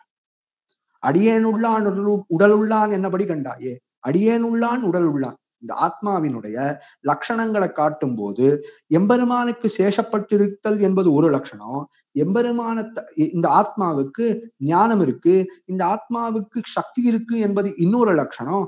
இதுல எது பிரதானம்னா எம்பெருமானுக்கு அடிமைப்பட்டு இருத்தல் என்பதே பிரதானம்னு காட்டுறார். இத இந்த திருவாய்மொழியாலே இந்த 10ஆலே தான் காட்டி கொடுக்கிறார் ஆழ்வார். அடுத்து எம்பெருமான் பூர்ணன், சக்தி இருக்கு, நமக்கு ஏத்த வஸ்துவா எம்பெருமான் இருக்கிறான். இதுதான் இந்த ஆத்மாவின் சொரூபம்னு காட்டியாச்சு. அடுத்து பூர்ணனானவன் எம்பெருமான். நாம யார பத்துறோமோ அவன் எல்லா கல்யாண குணங்களும் இருக்கும் இடமாக பத்தவன். அவன் பூர்ணன், நமக்கு வேண்டியது எல்லாத்தையும் கொடுக்கக்கூடியவன்னு காட்டுறார். சரணமாகும் தனத்தால் அடைந்தாருக்கெல்லாம் மரணமானால் வைகுந்தம் கொடுக்கும் பிரான். மரணமானால் வைகுந்தத்தை கொடுக்கக்கூடிய எம்பெருமானாக பூர்ணனாக எம்பெருமான் இருக்கிறான். இது பூர்த்தி விசேஷத்தை தெரிவித்தார் 9வது 10ஆலே. அடுத்து ஆர்த்திய ஹரத்துவம். இப்போ பூர்த்தி இருக்கு எம்பெருமானிடத்து. இந்த தேகாவசானம் வரைக்கும் காத்துட்டு இருப்பானா, ஆழ்வார் வாழ்நாள் முடியும் போது அப்படியே அந்த எம்பெருமான் ஆப்தனாக இருந்து, திருமோகூர் ஆப்தன் 10ஆம் 10 முதல் திருவாய்மொழி. அதுல ரொம்ப ஆச்சரியமா எம்பெருமான் என்ன பண்றான்னா, 10ஆம் 10 ஆரம்பிக்கிறது ஆழ்வாருக்கு பரமபதம் கொடுக்க போறான்னு நன்னா நிர்ணயம் பண்ணியாச்சு. ஆழ்வார் வராரோ இல்லையோ, நம்ம ஆத்துக்கு யாரோ பெரியவா வரப்போறா, விசேஷமா யாரா வரப்போறான்னா என்ன பண்ணுவோம், ஆத்த தூசி தட்டுவோம், ஆத்துல இருக்கிற ஓட்ட ஒடிசல் எல்லாத்தையும் அகத்துவோம், ஆத்துல இருக்க ஒட்டடை அடிப்போம், ஆத்துல எங்கேயாவது ஒரு செவுருல இது விட்டு போயிடுத்து அது விட்டு போயிடுத்துன்னா பூசுவோம் இல்லையோ. அது மாதிரி ஆழ்வார் வரப்போறாருன்னு எம்பெருமானுக்கு பரம சந்தோஷம். அதனால 10ஆம் 10 தாழ தாமரை, அந்த 10ஆம் 10 1ஆம் பாசனம் 10 பாசனங்கள் உண்ட திருவாய்மொழி. அதுல பரமபதத்தை நல்லா சுத்தி பண்ணிட்டு இருக்கான். ஆழ்வார் வரப்போறாருன்னு ஒட்டடையெல்லாம் அடிச்சுட்டு இருக்கான். அவன் தான் வழிப்போக்கன் எம்பெருமான். ஆழ்வார் பரமபதம் போறதுக்கு வழிப்போக்கன், அதாவது வாழ்நாள் முடியும் போது துணைக்கு வர்றது யாரு, 6வது பாசுரத்துல பிரார்த்தித்தார். எனக்கு நீ நான் போற வழியும் போது எனக்கு துணையாக இருக்க வேண்டும் அப்படின்னு பிரார்த்தித்தார். இந்த எம்பெருமான் இருக்கிறான். 10ஆம் 10ல தெரிவிக்கிறார், என்ன முத்து உயிர் உண்டே. ஆழ்வார் அப்படியே சாட்டுடான் எம்பெருமான். அப்படி ஆர்த்தி எம்பெருமானுக்கு இருக்கக்கூடிய எம்பெருமான் இவருக்கு இருக்கக்கூடிய ஆர்த்திய எல்லாத்தையும், இவருக்கு இருக்கக்கூடிய காதல் எல்லாத்தையும், இவருக்கு இருக்கக்கூடியதான ஆசை எல்லாத்தையும் நிறைவேற்றி கொடுக்கிறான் எம்பெருமான். அந்த சாமர்த்தியம் படைத்தவன் எம்பெருமான்னு 10ஆம் 10ஆலே தெரிவிக்கிறார். இத ஒரு 10க்கும் பூர்வாச்சாரியால் காட்டி கொடுத்த மாதிரி ஒரு பதிகத்துக்கும் காட்டி கொடுத்திருக்கா. உயர்வர உயர்நலம், இதுக்கு உயிர் பாசுரம் என்ன, இதுல ஆழ்வார் எம்பெருமானுடைய எந்த குணத்தை அனுபவிக்கிறார், வீடமின் உத்தமும் இதுல ஆழ்வார் என்ன அர்த்தத்தை தெரிவிக்கிறார், எந்த பாசுரத்துல எது உயிரான பாசுரம். 3ஆம் திருவாய்மொழி ரொம்ப ஆச்சரியமா இருக்கும். ஒரு திருவாய்மொழிக்கும் அர்த்தம் என்ன, என்ன குணத்தை ஆழ்வார் அனுபவிக்கிறார், இதுல முக்கியமான பாசுரம் என்ன, இதுல என்ன அர்த்த விஷயங்கள் சாதிக்கிறார்னு நம்ம ஆச்சாரியால் காட்டின மாதிரி யாராலையும் காட்ட முடியாது. அவ்வளவு அர்த்த அம்சங்களை கொண்டது திருவாய்மொழி ஆகிற திவ்ய சாஸ்திரம். ஆக திருவாய்மொழியினுடைய பொருளை நாம அனுபவிக்கணும்னா இது துவயத்தினுடைய அர்த்தம்னு அனுபவிக்கலாம். எம்பெருமானுடைய குண பரிவாகம், ஒவ்வொரு இடத்துலயும் எம்பெருமானுடைய குணத்தை சொல்றார் ஆழ்வார்னு அனுபவிக்கலாம். அர்த்த பஞ்சகத்தை தெரிவிக்கிறார். எப்படி தெரிவிக்கிறார் அப்படின்னா, நாயனார் காட்டுறார். நாயனார் இங்க ஒரு பத்துக்கும் என்ன விசேஷம்னு காட்டினாரே, அதே போல எம்பெருமானுடைய பரஸ்வரூபத்தை எந்தெந்த 10 பாசனங்களால தெரிவிக்கிறார். உயர் தின் அணை ஒண்ணு, உயர்வர உயர்நலம், திண்ணன் வீடு, அணைவதரவண மேல், ஒண்ணும் தேவும். இந்த 4 திருவாய்மொழிகளாலே எம்பெருமான் அர்த்த பஞ்சகத்திலே அர்த்த பஞ்சகம்னா 5 அர்த்தம். எம்பெருமானினுடைய நிலை என்ன, ஆத்மாவினுடைய நிலை என்ன, விரோதியினுடைய நிலை என்ன, பரமபதம் புருஷார்த்தத்தினுடைய நிலை என்ன, இந்த ஆத்மாவுக்கான உபாயத்து நிலை என்னன்னு 5 நிலைகளை காட்டணும். அதுல முதல்ல எம்பெருமான் நிலை என்னன்னு எந்தெந்த திருவாய்மொழியில காட்டுறாருன்னா, உயர்வர, திண்ணன் வீடு, அணைவதரவண மேல், ஒண்ணும் தேவும். இந்த 4த்துக்கும் வித்தியாசம் காட்டியிருக்கா. பரத்வே பரத்வம், பரமபதத்திலே இருக்கக்கூடிய எம்பெருமான் பராத்பரன், உயர்வர உயர்நலம் உடையவன், அயர்வரும் அமரர்கள் அதிபதி. பரமபதத்திலே இருக்கக்கூடிய நித்தியசூரி நாயக்கன் எம்பெருமான் அயர்வரும் அமரர்கள் அதிபதி என்று பரத்வே பரத்வத்தை காட்டுறார் உயர்வர 10 பாசுரத்தாலே. திண்ணன் வீடாலே நம் கண்ணன் கண் அல்லதில்லையோர் கண்ணே என்று அவதாரத்தே பரத்வத்தை காட்டுறார். எம்பெருமான் ராமகிருஷ்ணாதி அவதாரங்கள் செய்யும் போதும் திவ்யமங்கள விக்கிரகத்தோடையே அவதரிக்கிறான். அவனுடைய குணத்திலே எந்த ஒரு குறைபாடும் இல்லாமல் அவதரிக்கிறான். ஆக அந்த குறைபாடு இல்லாத அவதாரத்திலே இருக்கக்கூடியதான பரத்வத்தை தெரிவிக்கிறார் திண்ணன் வீடு. விபவத்திலே தன்னுடைய பரத்வத்தை தெரிவிக்கிறார் அணைவதனவனமே இல்ல. ஒண்ணும் தேவும் உலகம் உயிரும் முற்றுல. அர்ச்சாவதாரமாக எம்பெருமான் இருக்கும் போதும் அவனுடைய பரத்துவத்துக்கு எந்த கொத்தையும் கிடையாதுன்னு அதை தெரிவிக்கிறார். ஆக இந்த 4 திருவாய்மொழியும் எம்பெருமானினுடைய பரத்துவத்தை நிரூபிக்க வந்த திருவாய்மொழிகள். அதே போல இந்த ஆத்மாவின் சுரூபம் என்ன அப்படின்னு பார்த்தா அதை தெரிவிக்கிறார் பயிலும் சுடரொளி மூர்த்தியில தெரிவிக்கிறார். பயிலும் சுடரொளி மூர்த்தியை, பங்கைய கண்ணனை, பயிலையினியன பார்க்கடல் சேர்ந்த பரமனை, பயிலும் திருவுடையார் எவரேலும் அவர் கண்டீர், அடியாருக்கு ஆட்பட்டு இருக்க வேண்டியதே இந்த ஆத்மாவின் சுரூபம்னு முதல்ல காட்டுறார் பயிலும் சுடரொளியில. அடுத்து ஏறாலும் இறையோனும்னு 10 பாசுரம், 4ஆம் 10 அது இந்த ஆத்மஸ்வரூபத்தை காட்டுறார். பயில் ஏறு கண் கரு என்று தெரிவிக்கிறார். பயிலும் சுடரொளி மூர்த்தி ஏறாரும் இறையோனும்னு எம்பெருமான் கவராத, ஏறாரும் ஆச்சரியமான பாசுரம். ஏறாரும் இறையோனும் திசைமுகனும் தனிமுதல்வன் எம்பெருமான். இந்த 10 பாசுரத்தினுடைய அர்த்த விசேஷம் என்னன்னா, எம்பெருமான் ஆழ்வாருக்கு சேவை கொடுக்கல, சேவை கொடுக்காத ஒரு கட்டம். அப்ப பாடலார் ஆழ்வார் பாடும்போது என்ன சொல்றாருன்னா, எம்பெருமானுக்கு என்னுடைய மாலையிலே ஆசை இல்லை, எம்பெருமானுக்கு என்னோட வஸ்திரத்திலே ஆசை இல்லை, என் மேல ஆசை இல்லை அதனாலதான் வராம இருக்கான், என்னுடைய வஸ்திரத்தின் மீது ஆசை இல்லை, என்னோட உடம்பின் மீது ஆசை இல்லை. அப்படி இருப்பதாலே எனக்கு எம்பெருமான் கவராத எந்த வஸ்துக்களும் எனக்கு தியாஜ்யங்கள், எம்பெருமான் கவராத எல்லா வஸ்துக்களும் எனக்கு தியாஜ்யங்கள்னு ஆழ்வார் பாடுறார். அதைத்தான் 4ஆம் 8ஆம் திருவாய்மொழியில தெரிவிக்கிறார். எனக்கு மாராசன் கவராத மணிமாமை குறவிடமே, மாராசனான எம்பெருமான் அவன் கவராததாக இருக்கக்கூடிய மணிமாமை அது எனக்கு வேண்டாம், உடல் வேண்டாம், உயிர் வேண்டாம் அப்படின்னு மணிமாமை குறவிலமே, மடனஞ்சால் குறவிலமே, நினைவினால் குறைவிலமே அப்படின்னு பாசுரங்களை பாடிக்கொண்டே வருகிறார். அப்படி அந்த எம்பெருமான் கவராமல் இருப்பானே ஆனால் உயிரினால் குறைவிலமே. இந்த ஆத்மாவினுடைய சுரூபம் என்னன்னு பார்த்தோம், எம்பெருமானுக்கே அடிமைப்பட்டிருத்தல், எம்பெருமானுக்கே சேஷப்பட்டிருத்தல், அவனையே கைபார்த்திருத்தல் ரக்ஷணத்துக்கு, அவனுடைய முகமலர்த்திக்காகவே காரியம் செய்தல்னு பார்த்தோமே. ஆக அவன் கவராமல் போவானே ஆனால் இதெல்லாம் தியாஜ்யங்கள்னு காட்டுறார். ஆத்மாவினுடைய சுரூபத்தை நிரூபிக்கிறார் இந்த 10 பாசுரங்களாலே. ஏறாறு மறையோனம்ல காட்டுறார். அதே போல கண்கள் சிவந்து பெரிய வாயும் சிவந்து என்ன அதுலேயும் கருமாணிக்க மலமேலையும் இந்த ஆத்மாவினுடைய சொரூபம் என்ன என்பதை காட்டுறார். அதான் கீழே விண்ணப்பம் பண்ணினேன். அந்த அடியேனுள்ளான் உள்ளான் என்னெல்லாம் ஜீவாத்மாவினுடைய சொரூபம் யாது என்பதை அர்த்த பஞ்சக ஞானத்தை ஆழ்வார் திருவாய்மொழியில காட்டுறார். பரமாத்ம ஸ்வரூபம் என்னன்னு பார்த்தோம், ஜீவாத்ம ஸ்வரூபம் என்னன்னு பார்த்தோம், உபாய ஸ்வரூபம் எம்பெருமானே உபாயமாக நமக்கு இருக்கிறான். உபாய ஸ்வரூபம்னா வேற ஒண்ணுத்தை காட்ட போல ஆழ்வார், எம்பெருமானாகிய சித்தோபாயத்தை தான் காட்ட போறார். அந்த சித்தோபாயமாக இருக்கக்கூடிய எம்பெருமானினுடைய உபாய நிலையிலே இருக்கக்கூடிய ஸ்வபாவங்கள் எத்தகையது, ஸ்வரூபம் எத்தகையது அப்படின்னு காட்டுறார். நோத்த நோன்பிலேன், ஆறாவமுதே, மானை நோக்கு, பிறந்தவாறும் வளர்ந்தவாறும்னு 4 திருவாய்மொழிகளாலே உபாய ஸ்வரூபத்தை காட்டுறார். நோத்த நோன்பிலேன் நுண் அறிவிலேன், என்கிட்ட கைமுதல் ஒண்ணும் கிடையாது, எம்பெருமானே என்னிடத்தை போலிடம் ஒண்ணும் கிடையாது, யாராலும் எனக்கு ஒரு உண்ணாலல்லால் எவராலும் ஒன்னும் குறவேண்டேன்னு திருவாய் மொழியில 6ஆவது எம்பெருமானுக்கு தான் சாதிக்கிறார். உண்ணாலல்லால் யாவராலும் ஒன்னும் குறவேண்டேன் அப்படின்னு உன்னை தவித்து வேறு யாரும் எனக்கு உபாயமாக மாட்டார்கள் எல்லாம் தெரிவிக்கிறார். அந்த உபாய ஸ்வரூபத்தை 4 திருவாய்மொழிகளாலே காட்டுறார். அடுத்து பரமாத்ம ஸ்வரூபம், ஜீவாத்ம ஸ்வரூபம், உபாய ஸ்வரூபம், விரோதி ஸ்வரூபம், மாறன் மறை பொருள் என்பது இந்த அர்த்த பஞ்சகம் என்று பூர்வார்கள் காட்டுறா, துவயார்த்தம்னு காட்டுறா. அதை பார்த்துட்டு வருகிறோம். விரோதி ஸ்வரூபத்தை காட்டுறார்.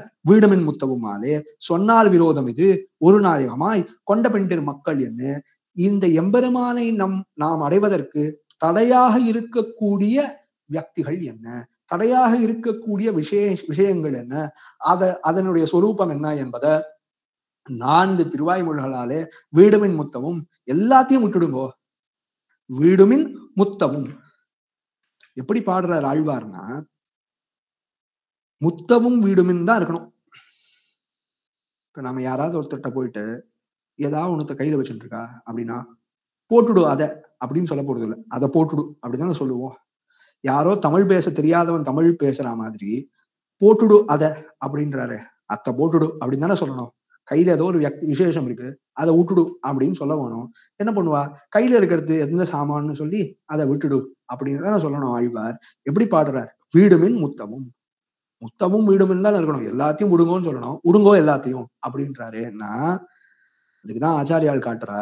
எப்படி தெரியுமா, ஒரு குழந்தை கையில விளக்கு வச்சுட்டு நெருப்பு சுட்டுரும் கையை வச்சுட்டு இருக்குன்னா, இந்த தாயார் அந்த குழந்தைய பாக்கறச்சு என்ன சொல்லுவா உடனேன்னா, உடனே விட்டுடு நெருப்ப அப்படின்னு பதறி போய் ஒரு தாயார் சொல்லுவாளே. அங்க வியாக்கரண சாஸ்திரத்துக்கு தகுந்த மாதிரி எல்லாம் சொல்ல போறது கிடையாது. எப்படி சொல்லுவான்னா, அந்த படபடப்பால விட்டுடு அப்படின்னு கையில இருக்கிறத விடுன்னு அந்த பேரே சொல்லாமல் கூட சொல்லுவாளே. அதே போல ஆழ்வார் பார்த்தார். முதல் 10 திருப்பாசுரங்களாலே எம்பெருமானினுடைய பரத்வத்தை அனுபவித்தார். அப்படியே லோகத்தார பாக்குறார். பெரிய காருண்யம் பிறந்தது. ஆழ்வாரினுடைய கருணை, ஆழ்வாரத்தான் நம்ம சொல்றோம், இதுதான் நம்மளிட சொன்னதா அடியன் கீழே பார்த்தோம். நம்ம பண்ண சம்சாரிகள் பண்ண சுகிருதம் ஆழ்வார திருத்தினான் எம்பெருமான்னு காட்டணும். ஏன்னா எவ்வளவு காருண்யம், நன்னா தான் எம்பெருமான் அனுபவித்தார். அந்த அனுபவத்தை மட்டும் அப்படியே வச்சுண்டு பரமபதம் போயிருக்கலாமேன்னா போயிருக்கலாம். ஆனாலும் மிஞ்சிய காருண்யம், பெரிய கிருப்பை, அந்த கிருப்பையால லோகத்துல இருக்கவா எல்லாரும் திருந்தணும்னு ஆழ்வார் ஆசைப்பட்டார். அதனால உபதேச பத்துக்களை பாடுறாரே ஆழ்வார். அவ்வளவு காருண்யத்தை படைத்தவர் சுவாமி நம்மாழ்வார். அப்போ வீடுமின் முத்தவம்னு ஒரு தாய்க்கு தன்னுடைய சேகிடத்தை எவ்வளவு கருணை இருக்குமோ, எவ்வளவு வாத்சல்யம் இருக்குமோ, எவ்வளவு ஆதரம் இருக்குமோ, அந்த ஆதரத்தோட நம்மாழ்வார் சம்சாரிகளை பார்த்தார். பார்த்து பயந்து ஐயோ இதெல்லாம் புடிச்சுட்டு இருக்கேன்னு பார்த்தார். வீடுமின் முத்தவம்னு நீங்க இருக்கிறத எல்லாத்தையும் விட்டுடுங்கோ அப்படின்னு பாசுரம் பாடுறார். விரோதி ஸ்வரூபத்தை காட்டினார். வீடுமின் முத்தமும்ல என்ன, சொன்னால் விரோதம் இது என்ன, ஒரு நாயகத்தில் என்ன, கொண்ட பெண்டிர் மக்கள் என்ன என்ன, இந்த 4 திருவாய்மொழிகளாலே விரோதி ஸ்வரூபத்தை தெரிவிக்கிறார். அடுத்து பிராபிய ஸ்வரூபம், அடைய வேண்டிய இலக்காகிய ஸ்வரூபம், அத 4 திருவாய்மொழிகள்ல தெரிவிக்கிறார். எம்மா வீட்டு திறமும் செப்பம் ஒலிவில் காலமெல்லாம் உடனாயும் பண்ணி நெடுமார்க்கடிமை செய்வேன் போய் வெய்மறு தோழினை வெளியுமாலோ என்று ஆச்சரியமான 4 திருவாய்மொழிகள். எம்மா வீடு ரொம்ப அற்புதமான திருவாய்மொழி. தனக்கேயாக எனை கொள்ளும் மீதே. எம்பெருமான் ஆழ்வாருக்கு மோட்சம் கொடுக்கறதுக்கு சித்தமாயிட்டான். மோட்சம் கொடுக்கணும்னு சித்தமாயிட்டான். ஆழ்வார் கேட்கிறார், கண்ணா நீ எதுக்கு எனக்கு மோட்சம் கொடுக்க போற, நீ எதுக்கு எனக்கு மோட்சம் கொடுக்க போற அப்படின்னு கேட்கிறார். கேட்டா, அழ்வீர் நீர்தானே ஆசைப்பட்டீர், நீர்தானே ஆசைப்பட்டீர், அதனால மோட்சம் கொடுக்குறேன். அப்ப எனக்கு அந்த பரமபதம் வேண்டாம். இந்த ஆத்மாவினுடைய ஸ்வரூபம் நீ என்னை ஆனந்திக்க வேண்டும், உன் ஆனந்தத்தை பார்த்து அந்த முகமலர்த்திக்காக நாங்கள் ஆழே தவித்து எங்களுக்குன்னு ஒரு ஆனந்தம் கிடையாது. அனுபவ ஜனித பிரீத்திகாரிதி கைங்கரியம். அவனுக்குதான் கைங்கரியம் பண்ணிட்டு இருக்கான். அந்த கைங்கரியம் தான் புருஷார்த்தம். அதுல அவனுடைய முகமலர்த்தி தான் நமக்கு நோக்கு. அதனால தனக்கேயாக எனை கொள்ளும் இதே. நீ எதற்கு தெரியுமா எனக்கு பரமபதம் கொடுக்கணும்? ஆழ்வார் என்னுடைய சொத்து, ஆழ்வார் இங்க வந்தா நான் ரொம்ப சந்தோஷப்படுவேன், ஆழ்வார் எனக்கானவர் அப்படின்னு நீ நினைத்து பரமபதத்தை என்ன அழிச்சுட்டு போறேன்னா அழிச்சுட்டு போ, இல்லைன்னா எனக்கு பரமபதமே வேண்டாம். நீ எதற்கு கொள்ளணும்? தனக்கேயாக எனை கொள்ளும் இதே. எம்மா வீட்டு திறமும் செப்பம். நீ எனக்காக எனக்கு கொடுக்க போறேன்னா பரமபதமே கூட வேண்டாம் அப்படின்னு, பரமபதமே கூட வேண்டாம் அப்படின்னு ஆழ்வார் தெரிவிக்கிறார். ஆழ்வார் தெரிவிக்கிற வார்த்தை என்னன்னா, எம்பெருமானே நீ உனக்காக என்னை நீ ஆதரிக்க. ஆச்சரியமான 10 பாசுரங்களாலே தெரிவிக்கிறார். ஆக பரஸ்வரூபம் என்ன, எம்பெருமானினோட பரமாத்மா ஸ்வரூபம் என்ன, ஜீவாத்ம ஸ்வரூபம் என்ன, விரோதி ஸ்வரூபம் என்ன, உபாய ஸ்வரூபம் என்ன, பிராப்தி ஸ்வரூபம் என்ன என்ன அர்த்த பஞ்சகத்தை 40 திருவாய்மொழிகளாலே ஆழ்வார் தெரிவிக்கிறார். மற்ற திருவாய்மொழிகள் எல்லாம் இந்த அர்த்த விசேஷங்களை விளக்குவதற்காக அமைந்தது என்று நாயனார் காட்டுறார். ஆக எப்படியெல்லாம் திருவாய்மொழி பொருளை சொல்லணும்னா, அவாவிலந்தாதி நான் பேரிட்டார், அவாவிலந்தாதி. அவாவை சொல்ல வந்த அந்த ஆசை, அந்த அவாவை சொல்ல வந்ததுதான் இந்த திருவாய்மொழி அப்படின்னு ஒரு வரியை எடுத்துட்டா அந்த வரியை அப்படியே விவரணம் பண்ணிட்டே வந்தா திருவாய்மொழியினோட அர்த்த விசேஷங்களை தெரிவிச்சுக்கலாம். துவயார்த்தம் திருவாய்மொழி, அர்த்த பஞ்சகார்த்தம் திருவாய்மொழி, வேதாந்தார்த்தம் திருவாய்மொழி அப்படின்னு பல படிகளாக இந்த திருவாய்மொழியினுடைய அர்த்த விசேஷங்களை நம்ம ஆச்சாரியால் காட்டி கொடுத்திருக்கா. ஆக மாறன் மறை பொருள் என்னது, நம்மாழ்வாரை காட்டிலும் நம்மாழ்வாருக்கு சமானமான நம்மாழ்வாரை காட்டிலும் வசத்தியான வியக்திகளே கிடையாது, எம்பெருமானே கிடையாது என்று சொல்லும்படியாக இருக்கிறது ஆழ்வார் பெருமை. அவர் பாடிய தமிழ் பிரபந்தங்கள் 4க்கும் வேதசாமியங்கள் உண்டு. அதிலே தெரிவிக்கக்கூடிய பல பொருட்கள் அதை நாம சங்கிரகமா அனுபவிக்கும் போது அர்த்த பஞ்சகத்தை தெரிவிக்கிறார், துவயார்த்தத்தை தெரிவிக்கிறார் என்று திருவாய்மொழியுடைய பொருளை ஒரு சாராக நாம் உணர முற்படும். இது எப்படின்னா, சமுத்திரம் இருக்கு, சமுத்திர கரையிலேருந்து ஒரு 10 மைல் தள்ளி நின்னுண்டு இங்க பாருங்க சமுத்திரம் அப்படின்னு சொல்ற மாதிரிதான் 1 மணி காலம் 1.5 மணி காலத்துல இந்த அர்த்த விசேஷங்கள் என்னன்னு சொல்ல முடியும். பல வருடங்கள் ஒரு திருவாய்மொழிக்கும் என்ன தாற்பயாம்சம், என்னென்னலாம் ஆழ்வார் தெரிவிக்கிறார் என்று பல மகான்களிடத்தை கேட்டு நாம் பயில வேண்டும். அதற்கு ஒரு ருச்சியை ஏற்படும் வண்ணம் இந்த உபன்யாசம் அமையும்னு நான் நினைத்து அந்த அவாவோடு இதை பூர்த்தி பண்றேன். ஆழ்வார் திருவடிகளே சரணம், எம்பெருமானார் திருவடிகளே சரணம், ஜீயர் திருவடிகளே சரணம், ஆழ்வார் திருவடிகளே சரணம்.